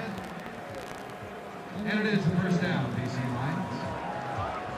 Today's official attendance is 31,847. Dickinson has taken his share, as you say, not only in the pocket, but also running. Well, it's been a lot of this. I mean, he has been, he tries to take off when the coverage is there. He's taken some hits. That was early on. He throws the football. That's what I'm talking about. Every completion, he's been down on the ground. You have to look up kind of through the entire Calgary defense to see if his receiver caught it or not. Another completion. See what Claremont. See what he did there, though. You see what Dickinson did there to get outside of that pressure.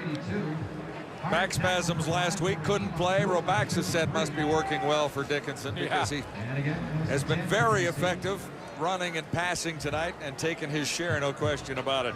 Well, see that completion percentage in the first half, 12 of 19. You know, that's still decent, but we're used to 16 of 19 for Dave. And then second half, he looks at it and says, "Oh yeah, well I'll fix that." How about 7? So what's it at 7. now? Well, I don't know. Mr. Math Major. Give me a play or two to work on that. We'll add it all up. 73% right now. You are quick. Antonio Warren at the 50. Well, I'll give credit to our statistician Dave Moyer for that one, but 73%, so he's climbing right back up there. Yeah, but he's way behind his average on the year. He's got to pick up a percent there. He's at 74 point something on the season. It's just a complete control of the system that Wally Buono has put in place. And remember, Wally Buono had Dave Dickinson in Calgary. It was a system that began with John Huffnagel, was tweaked by George Cortez, has been taken over by Jacques Chapdelaine, and boy, Dave Dickinson has complete command of it. Pretty impressive tonight when you look at what those three gentlemen have designed for this Wally Buono offense. And Jacques Chapdelaine in charge of it this season. You know, Jacques Chapdelaine was in Calgary with Wally Buono. As the offensive coordinator after Cortez, right? That's right. So he learns the system from George Cortez. Cortez learns it from John Huffnagel. Wally Buono's had it the entire time. The other thing it does for recruiting is they know what type of player to put into the system. Makes it easier to go find the players they need. On second down, Lions, Thelwell to the near side. Dickinson looks deep. Coverage was tight. No flags down, no markers anywhere out there. And Dickinson down again. Simon was the target. Chapman was covering, and Dickinson takes another hit. Yeah, Jermaine Chapman catches up, and he just grabs the left hand and a right hook to the jaw of Geroy Simon, pulls the football out, and Dave Dickinson thought he had one. The ball was put right on the money.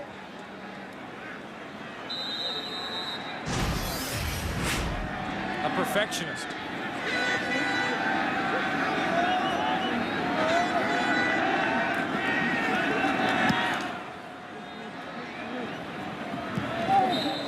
No return for Chapman. Angled out by O'Mani. It's Wendy's Friday Night Football from Calgary. The Lions on top.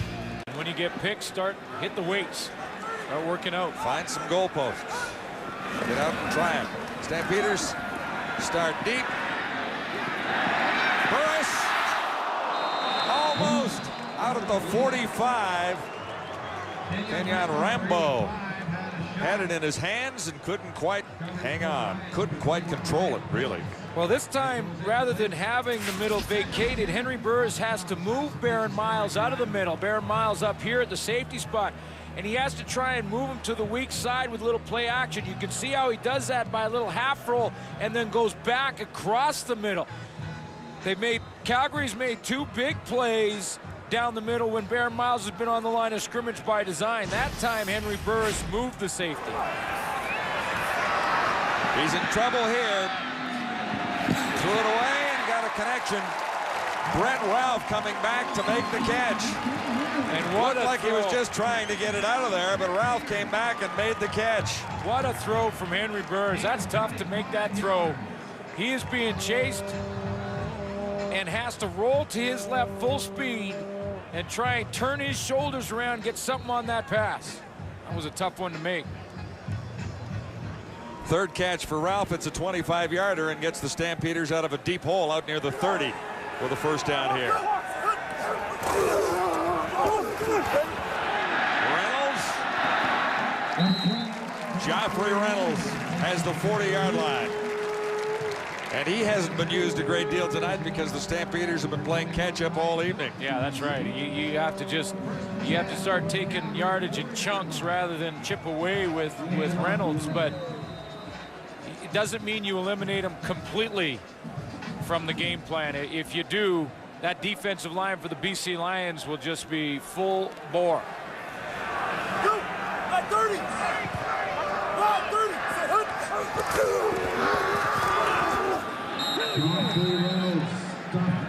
Waiting for him that time. Joffrey Reynolds hit by a Wilson. Player of the game is brought to you by Rogers, your world right now. So think about who you would like to select. Well, Dave Dickinson's a candidate, but you know, Chris Wilson had that big run, almost 60 yards on the fumble recovery for a touchdown. He had maybe the play of the game. Pretty good one. Played pretty well in the trenches. Ballot box is open. Cast your votes. Tipped. And that is the final play of the third quarter at McMahon in Calgary. Stampeders still have a long way to come back. Stats through three quarters brought to you by Rona, the how-to people. And when you look at time of possession, Glenn, the Lions had the ball for 10 minutes in that third quarter. Yeah, that offense and Dave Dickinson is starting to roll now, and they got the lead with the early turnovers in the first half and now are controlling the football. Short kick down near the 30. Mishandled. The Lions retained possession as Jarrell Myers hopped on the bouncing ball. A 40-yard punt, and as you saw, no return whatsoever. Another possession for the BC Lions as the fourth quarter is just underway. 300 yards for Dickinson already.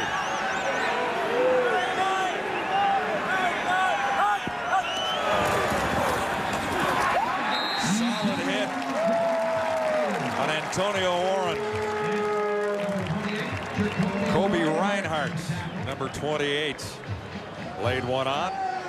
Reinhardt gets a chance with some of the injuries in the secondary to come in as the extra man, and he's going to come off the edge to the right of your screen. He's untouched, and the blockers never get a chance to get there.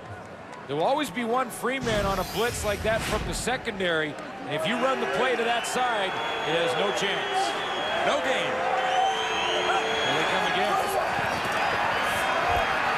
Dickinson with a little time. They'll get a first down. Antonio Warren makes the catch, and you can see how valuable this guy is running the football and also as a key receiver. Well, he is, and he catches one because of his other receiver friend, Geroy Simon, who's going to come from this side of your screen. He recognizes the blitz coming from the top. It's Jermaine Chapman.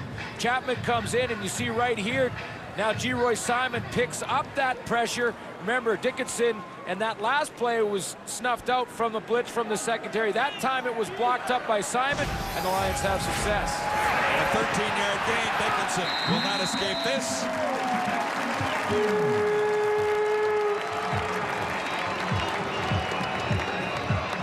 Number 92, Sheldon Napastuk. Demetrius Maxey, 91, combined on the sack. And they'll give a little credit to Demetrius Maxey as well, and he's the injured Stampeder down.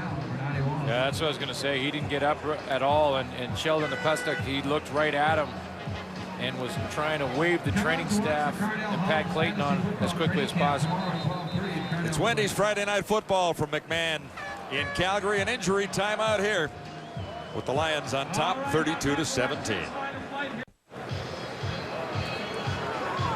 Welcome back to McMahon. It's been a long night, Glenn, in many ways for the Calgary Stampeders, but when you look at the scoreboard and the time remaining, they're not done yet. They're down by 15 with lots of time. No, there's plenty of time. They need to get a stop. Probably will have to create a turnover. The way Dave Dickinson is controlling the football, however, that might be easier said than done for the Calgary defense. Dickinson is in command of this offense once again. And turnovers put the Lions into the lead, and that's one of the reasons that they're sitting pretty as it stands right now, with the Lions on top here at McMahon in Calgary. An injured Stampeder heads to the sidelines. That's Demetrius Maxey. And we're ready to go again with that BC offense on the field again, but it's second down and long, second at about 14. Dickinson over the middle. Contact at the 55. Geroy Simon was the intended receiver, or at least he was the receiver that got nailed by Jermaine Chapman. And he is still down. And now there is a flag down, but it seems to be back of the play, so I'm not sure exactly what the infraction might be. Well, Calgary 53, 5-yard penalty. Repeat second down. Well, Dave Dickinson had a free down. The problem is he may not have his receiver back. Lawrence Deck coming in the game as the extra DB comes across the middle, ignores the football and runs right through the chin of Dave Dickinson. And by the way, Geroy Simon. And by the way he fell, it looked like he was out cold as he hit the ground.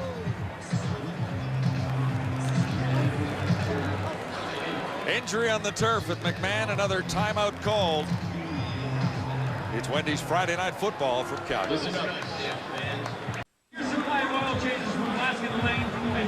The penalty before the break was offside against the Calgary Stampeders, and the flag was not thrown anywhere in the vicinity of the contact made with Geroy Simon, who's being tended to at the BC bench. Yeah, you look at Geroy Simon's numbers last year, had the great season, 1750 and averaging 17 yards. Now that's gone down a little bit. Teams are spending a lot more time finding out exactly where Simon lines up, and that time Lawrence Deck knew exactly where he was. This is 2nd and 8 for the Lions. Claremont makes the catch in tight coverage. That becomes a tougher catch for Jason Claremont after watching his teammate Geroy Simon take a big hit over the middle. And he is still being attended to, making sure that he is okay. But it looked like he was knocked out as he hit the ground because the body sort of went limp. He went down, did not move, walked off on his own, and they're talking to him. Looked like he'd be okay. Gain of 15 yards on the reception by Claremont. The Lions across into Stampeder territory again as Dickinson winds up, fires. And it's fumbled after the catch is made. Stampeders Returning out across the 45 as Reinhardt comes up with his second big play of the game. I think Trey Young caused the fumble on Claremont down the seam. He had the catch. Dickinson hit again as well. And now Dickinson limping a little bit. He has taken a beating tonight, no question. Kobe Reinhardt comes up with the fumble recovery. Claremont is open down the seam. He turns, and there is Trey Young, the converted linebacker. Now, Young played some safety in college. And Reinhardt with the turnover. Now, when Dickinson sees the turnover, he gets hit by his own guy trying to get involved. So Claremont fumbles the football, then hurts his quarterback. First down for the Stampeders. Joffrey Reynolds lost it. And who's got it? It looks like Glatt. And it's a turnaround going the other way very quickly. So the Stampeders create one and then cough it up again and turn it right back to the Lions inside Calgary territory. It's been a night like that, and too many turnovers for the guys in red. Yeah, and when you get up to 5, now that's where the coaches in the post-game press conference say it's tough to win a football game against a team that's 6-0 when you turn the ball over 5 times. We said just a moment ago that for the Calgary Stampeders to come back, which is still a possibility, they're probably going to have to not only stop the Lions and Dave Dickinson, but maybe create a turnover. They did that on defense. The hit from Trey Young on Jason Claremont creates that turnover. But then they hand it right back. And then they go and hand it right back to him.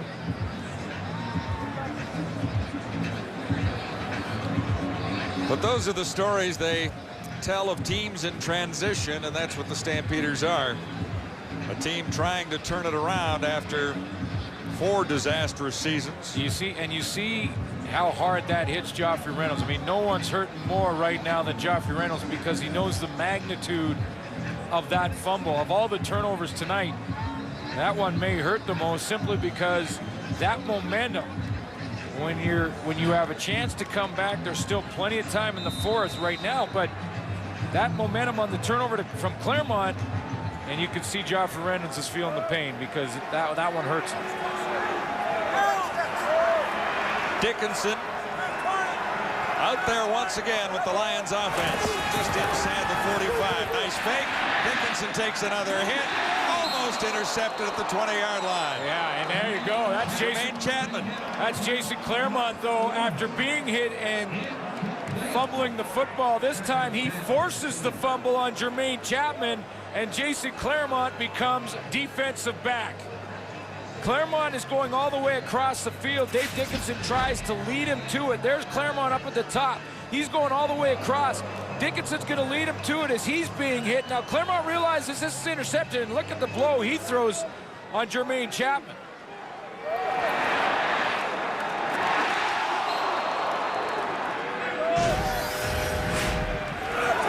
Second and 10. Dickinson in trouble and down again. Sheldon DePastek gets to the Lions quarterback, so the Calgary defense comes up with back-to-back plays. And the offense for the Stampeders will get it back in a hurry. On the sidelines, Heath Brown. G. Simon just admitted to me that he was knocked out for a few seconds on the field, but the Lions medical staff seems more concerned about a potential bicep injury that could keep him out of this game. That's at the Lions bench.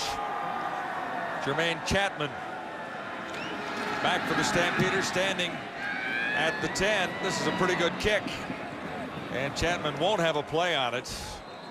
An interesting single point will add to the Lions total. It's now 33-17. And that makes the mathematics a little more difficult for the Stampeders. He was fine up until that play, right? So looking over at the BC Lions bench, G. Roy Simon still has an ice pack on and is a little dazed. First down for the Stampeders with penalty markers down near the 40-yard line. Catch made by Kenyon Rambo. Well, if and when the Lions get the football back, they may not have the services of G-Roy Simon. He's got ice on the bicep now, and you know, when he was knocked out and went down, you lose. If you're knocked Offside. out, Calgary number 80. 5-yard penalty, repeat first down. you lose complete control of your body. You could see how that right arm kind of folds underneath as he is completely unconscious there, and likely injured that bicep during the hit.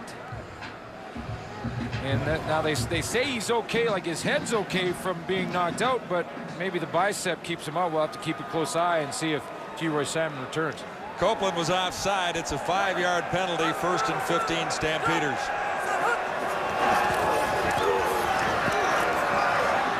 Burris steps up. He hasn't taken off on many occasions tonight. Has 4, maybe 5 yards there. Gets a little bit back with 9:02 to go. And the Lions leading by 16. Calgary Stampeders will likely not see the middle of the field open again in this game.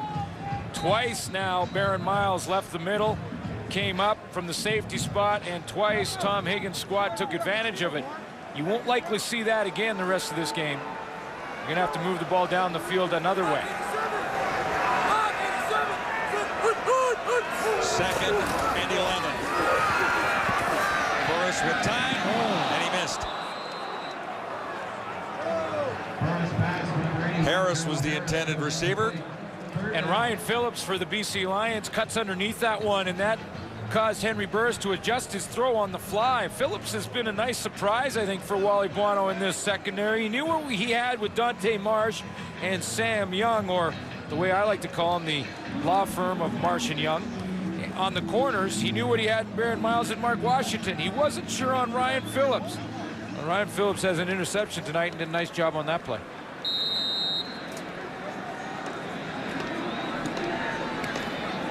Jarrell Myers back at the Lions 30. Burke Dales gets it down to the 35. Myers, nice return. Couple of moves and he's out to the 50, starting a 15-yard return after a 41-yard punt. And look again, the Lions offense is ready to go. Not so happy faces at McMahon in Calgary tonight. What they are about to face next will make them question everything they know. Not these people, but Invasion this fall on CTV. The BC Lions have invaded McMahon Stadium. Bunch of early turnovers got things going for them. It was a comfortable lead very early for the Lions, and the Stampeders have had some moments, but they haven't been able to close the gap very significantly. And now the Lions are content to run the ball a little bit with Antonio Warren. Another way to control the clock is to keep the football on the ground with Antonio Warren. And you know, despite the score right now, if you're watching this game, didn't know the score, you'd think that the Calgary defense has played pretty well. Dickinson's had some drives, he's completed some passes, but he's been hit every time. That front seven has done their job.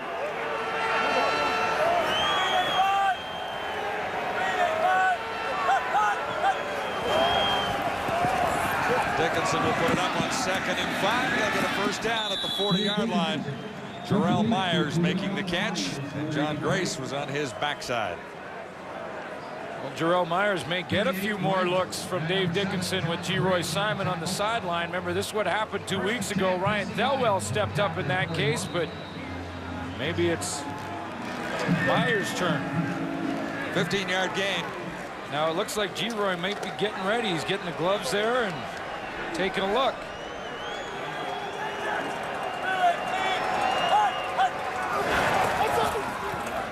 Another first down, another completion. Thelwell has another first down. Well, now we're getting a report from Heath Brown on the sideline. He's just talked to the training staff, and they say that G-Roy Simon is done for the night. And at 33-17 at 6:27 to go, probably a good call, even if it's just precautionary. Well, Simon was putting the gloves on, or at least taking the gloves, maybe trying to sell the fact to the medical staff that he really wanted to get in and make a couple of plays before this one winds up. 24 of 33, 380. The Dave Dickinson numbers so far. 1 touchdown toss. Antonio Warren breaks through and scores. Antonio Warren somehow found a hole and rambled 26 yards for the touchdown. Caught the Calgary Stampeders in a stunt, and the stunt was heading outside to a hole that Antonio Warren hit. Antonio Warren's going to end up sneaking up in through here. And the good thing that Antonio Warren does for all the young players watching is that when he hits that hole, he keeps his feet moving. He doesn't lose the activity from the lower half of his body, and therefore, when he bursts through and is untouched, now he can get back in there and get into the end zone. Antonio Warren with a nice 26-yard touchdown run.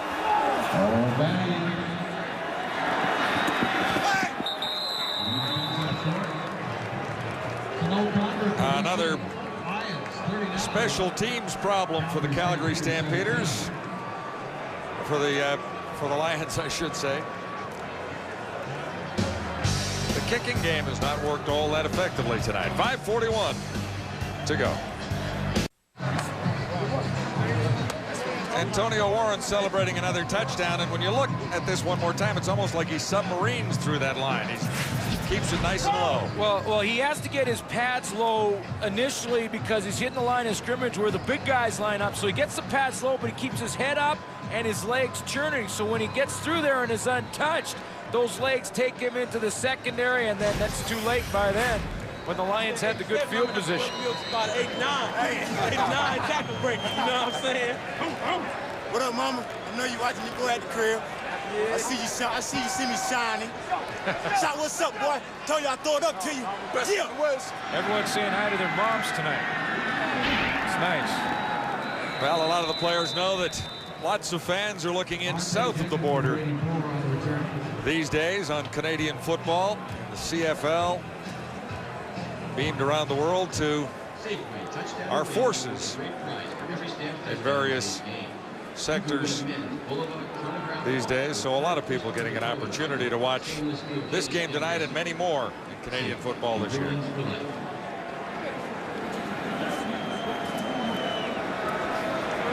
(15 of 27, 282, 2 touchdowns, 1 interception.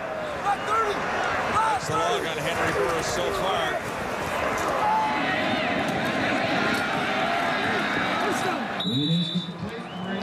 Kenyon Rambo made a couple of catches tonight. 5:08 to go. You know, it's been a strange game in a lot of ways for the Calgary Stampeders. And we talked about how Henry Burris had things going over the last 3 games. Henry Burris had thrown for 300, 309, 323. It really looked like he was finding a groove and a rhythm. He's close to 300, if not over that right now. 295. Well, 295, and will be soon. Over 300 now. So the numbers will look all right. The reception by Nick Lewis. Oh, hang on, couldn't hang out.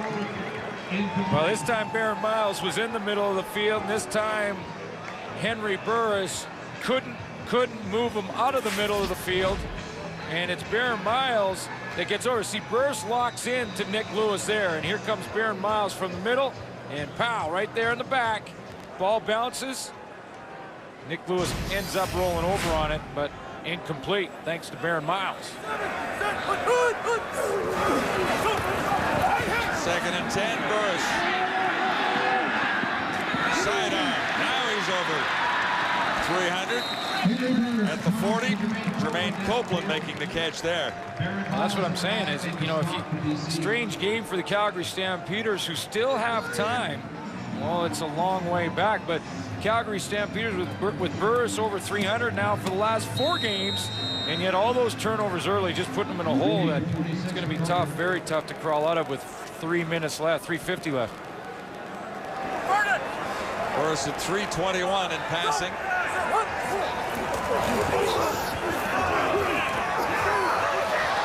He's had time, but there's an awful lot of traffic down there. Jenkins somehow comes up with it. Marte Jenkins.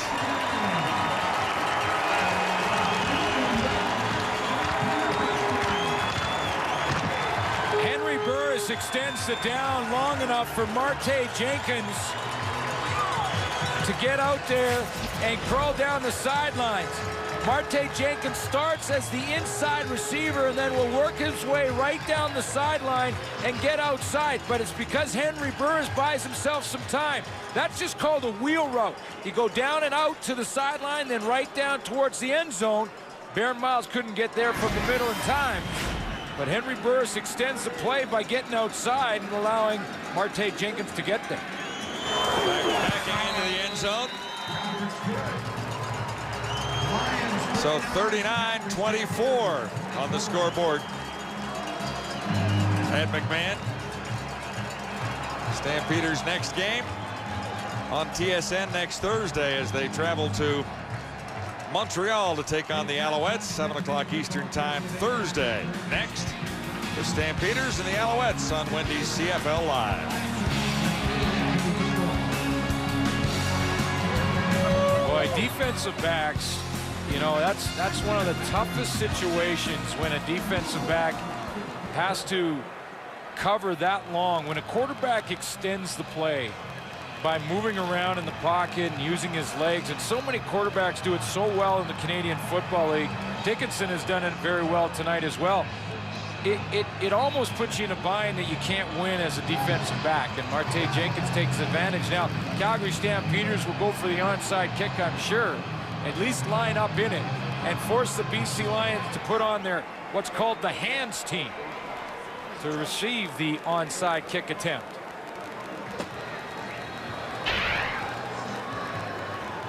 .320 to go, 39-24. Lions lead the Stampeders here in the fourth quarter. Well, they kick it deep. Antonio Warren. Yeah, the reason they do that, there's a strategy behind that from Tom Higgins. What you do is you put your hands team out, and you know that the counter move to that from Wally Bono is to put his hands team on the field. So now you kick it deep, and the hands team from Wally Bono can't set up a proper block. So then you can get good field position. If Tom Higgins can get a 2 and out, he doesn't lose too much time on the clock. And he still has the 3-minute warning as a timeout.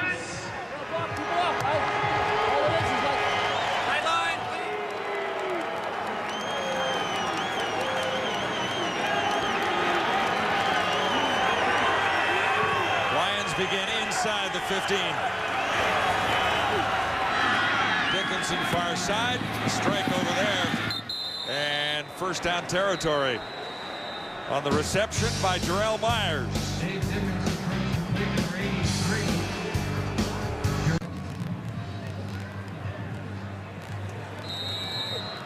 So another first down for the Lions out across the 20-yard line. BC on top, 39-24. Stampeders needed back in a hurry.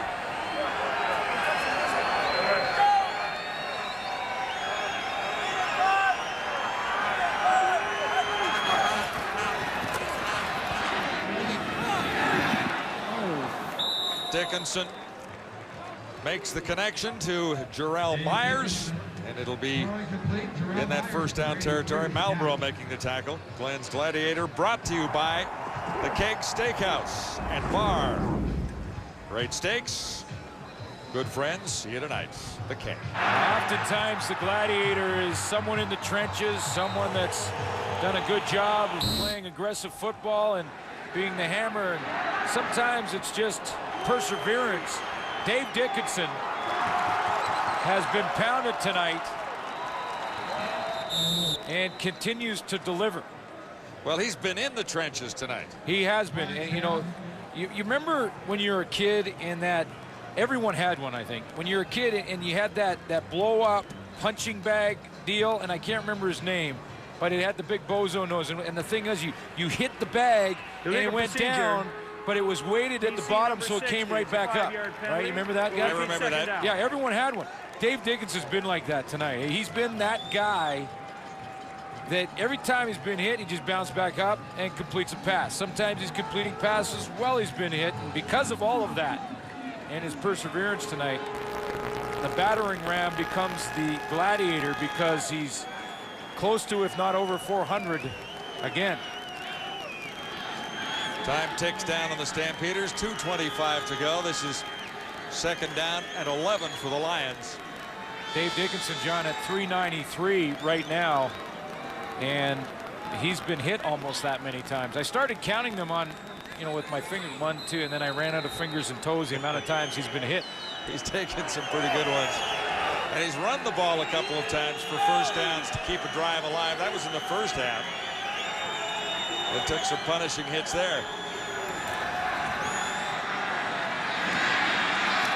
Another flag. And this time he slides safely at the 30, but we'll see what the infraction is. Well, it's in the holding vicinity.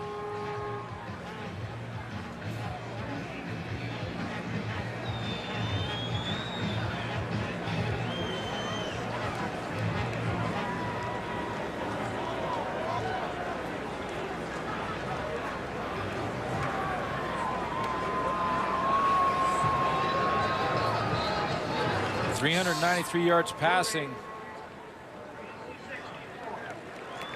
33 tough rushing yards for Dave Dickinson. Coming off a game against the Calgary Stampeders, which was the last game he played in, where he threw for 463 yards. And he was hit in that game as well, but nowhere near the amount of times he's been hit tonight, and keeps delivering the mail.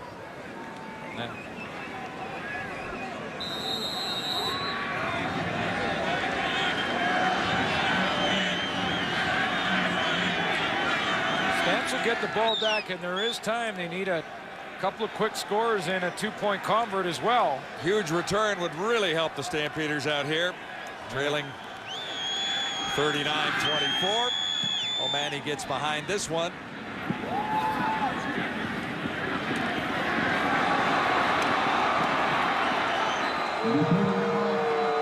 Chapman at about the 35. Well, the Lions are sitting pretty right now, 6-0 coming into this game.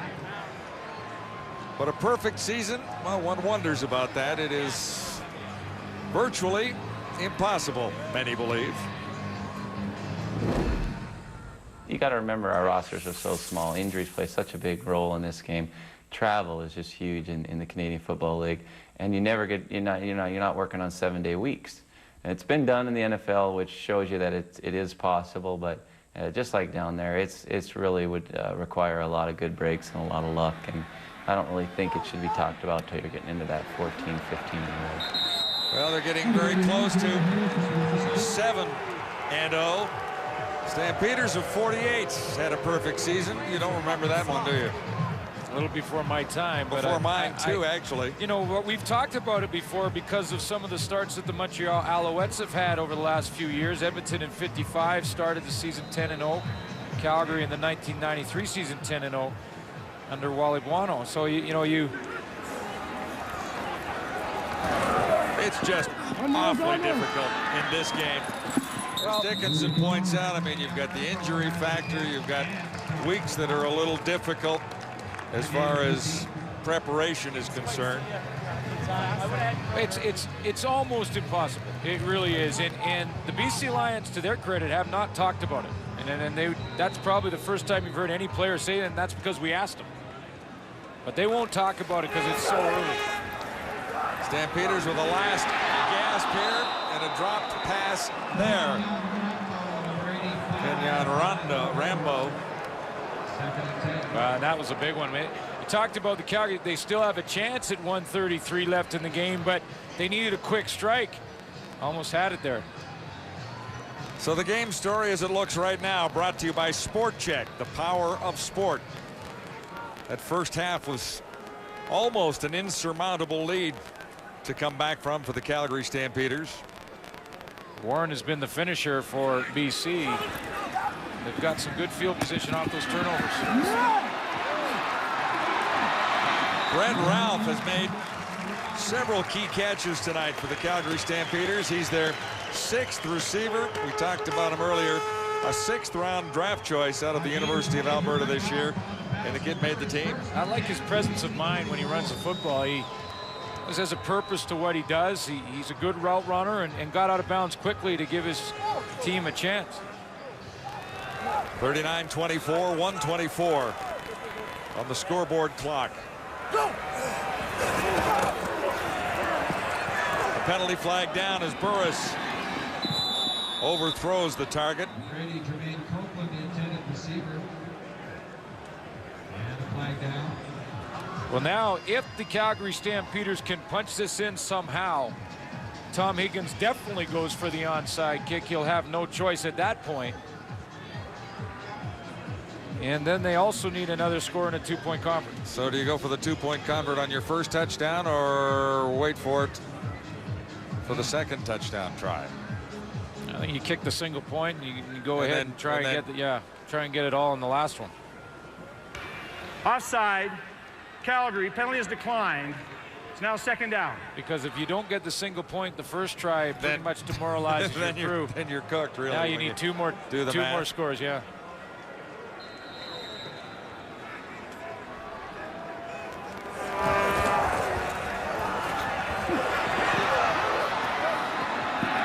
Burris throwing on the run, and OB on the far side. Henry Burris throwing on the run. Third down. Brett Ralph was the intended receiver again. 1:10 remaining. And one chance at it on 3rd and 10 here. The perfect season. And one thing that every team, including Tom Higgins' team coming into this one, we're sure looking forward to the challenge to be the first team to put a blemish on Wally Buono's record. 3rd and 10. Last gasp. Almost underthrew the receiver, but he gets a completion, and it's Copeland. And they're marking it a first down, so the Stampeders will get new downs here and a chance to hit the end zone, and they're still alive. Down by 15, so 2 touchdowns are necessary, and one they need needs the 2-point conversion. 4 huge plays. One at a time. Burris fakes it twice. He's got the end zone. Touchdown, Calgary. There's one.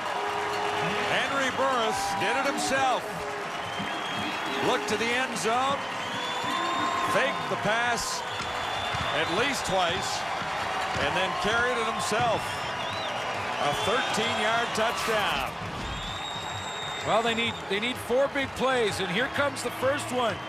Burris has done a pretty nice job throughout the game extending the down by moving around. This time went to a couple of receivers who both got covered up as he was about to deliver, so he took off and ran. That's the first one they need. Now the onside kick is the second one they need.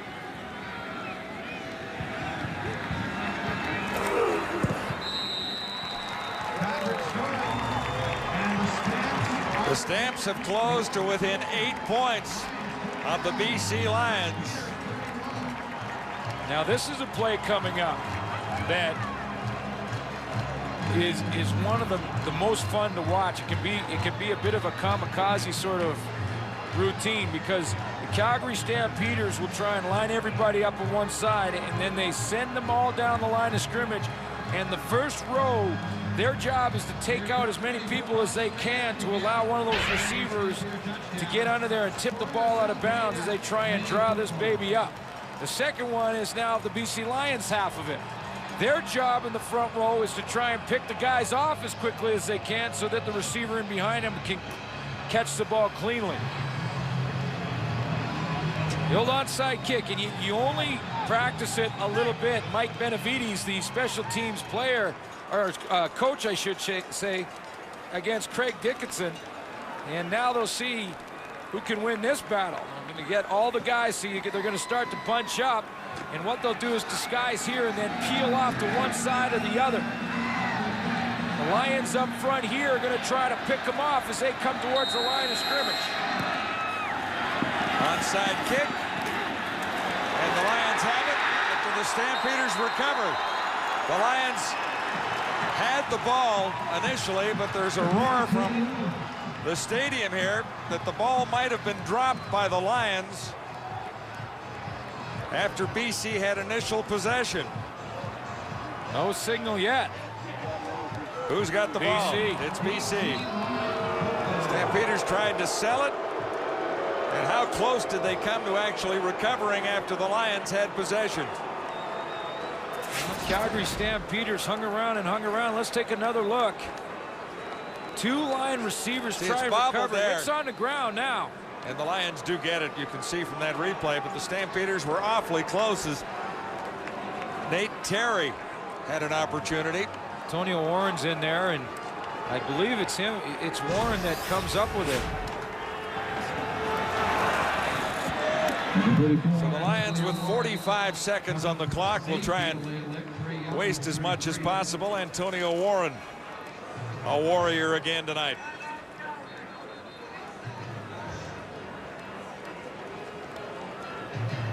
Again, if you take a look at this game and you take a look at the quarterbacks, you'd think it was a shootout and it was right down to the wire, and it really has been controlled by BC, although the score is all of a sudden close. But look at the passing yardage between these two quarterbacks, 814 yards combined and 4 touchdowns.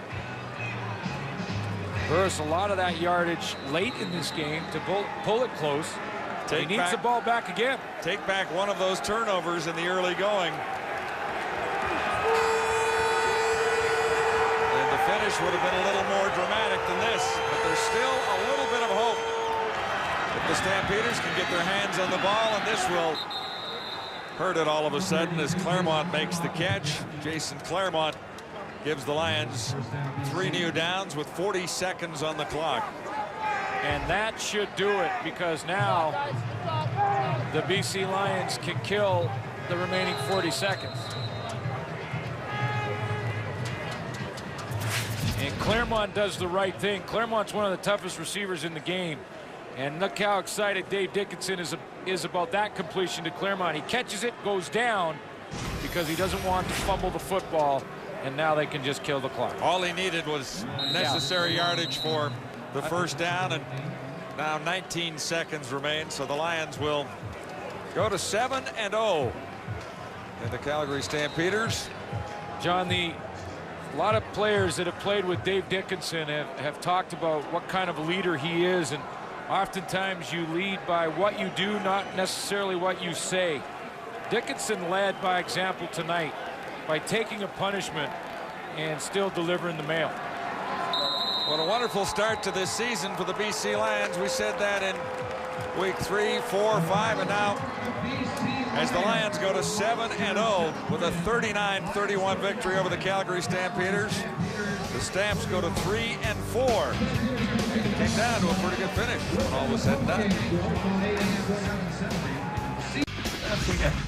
Time now for the TSN Turning Point, and this one came pretty early in the football game in a disastrous first half for the Calgary Stampeders. There's one of 4 turnovers they committed early on. Scooped up by Chris Wilson. He ran it all the way back 59 yards into the end zone, made it 21-3. And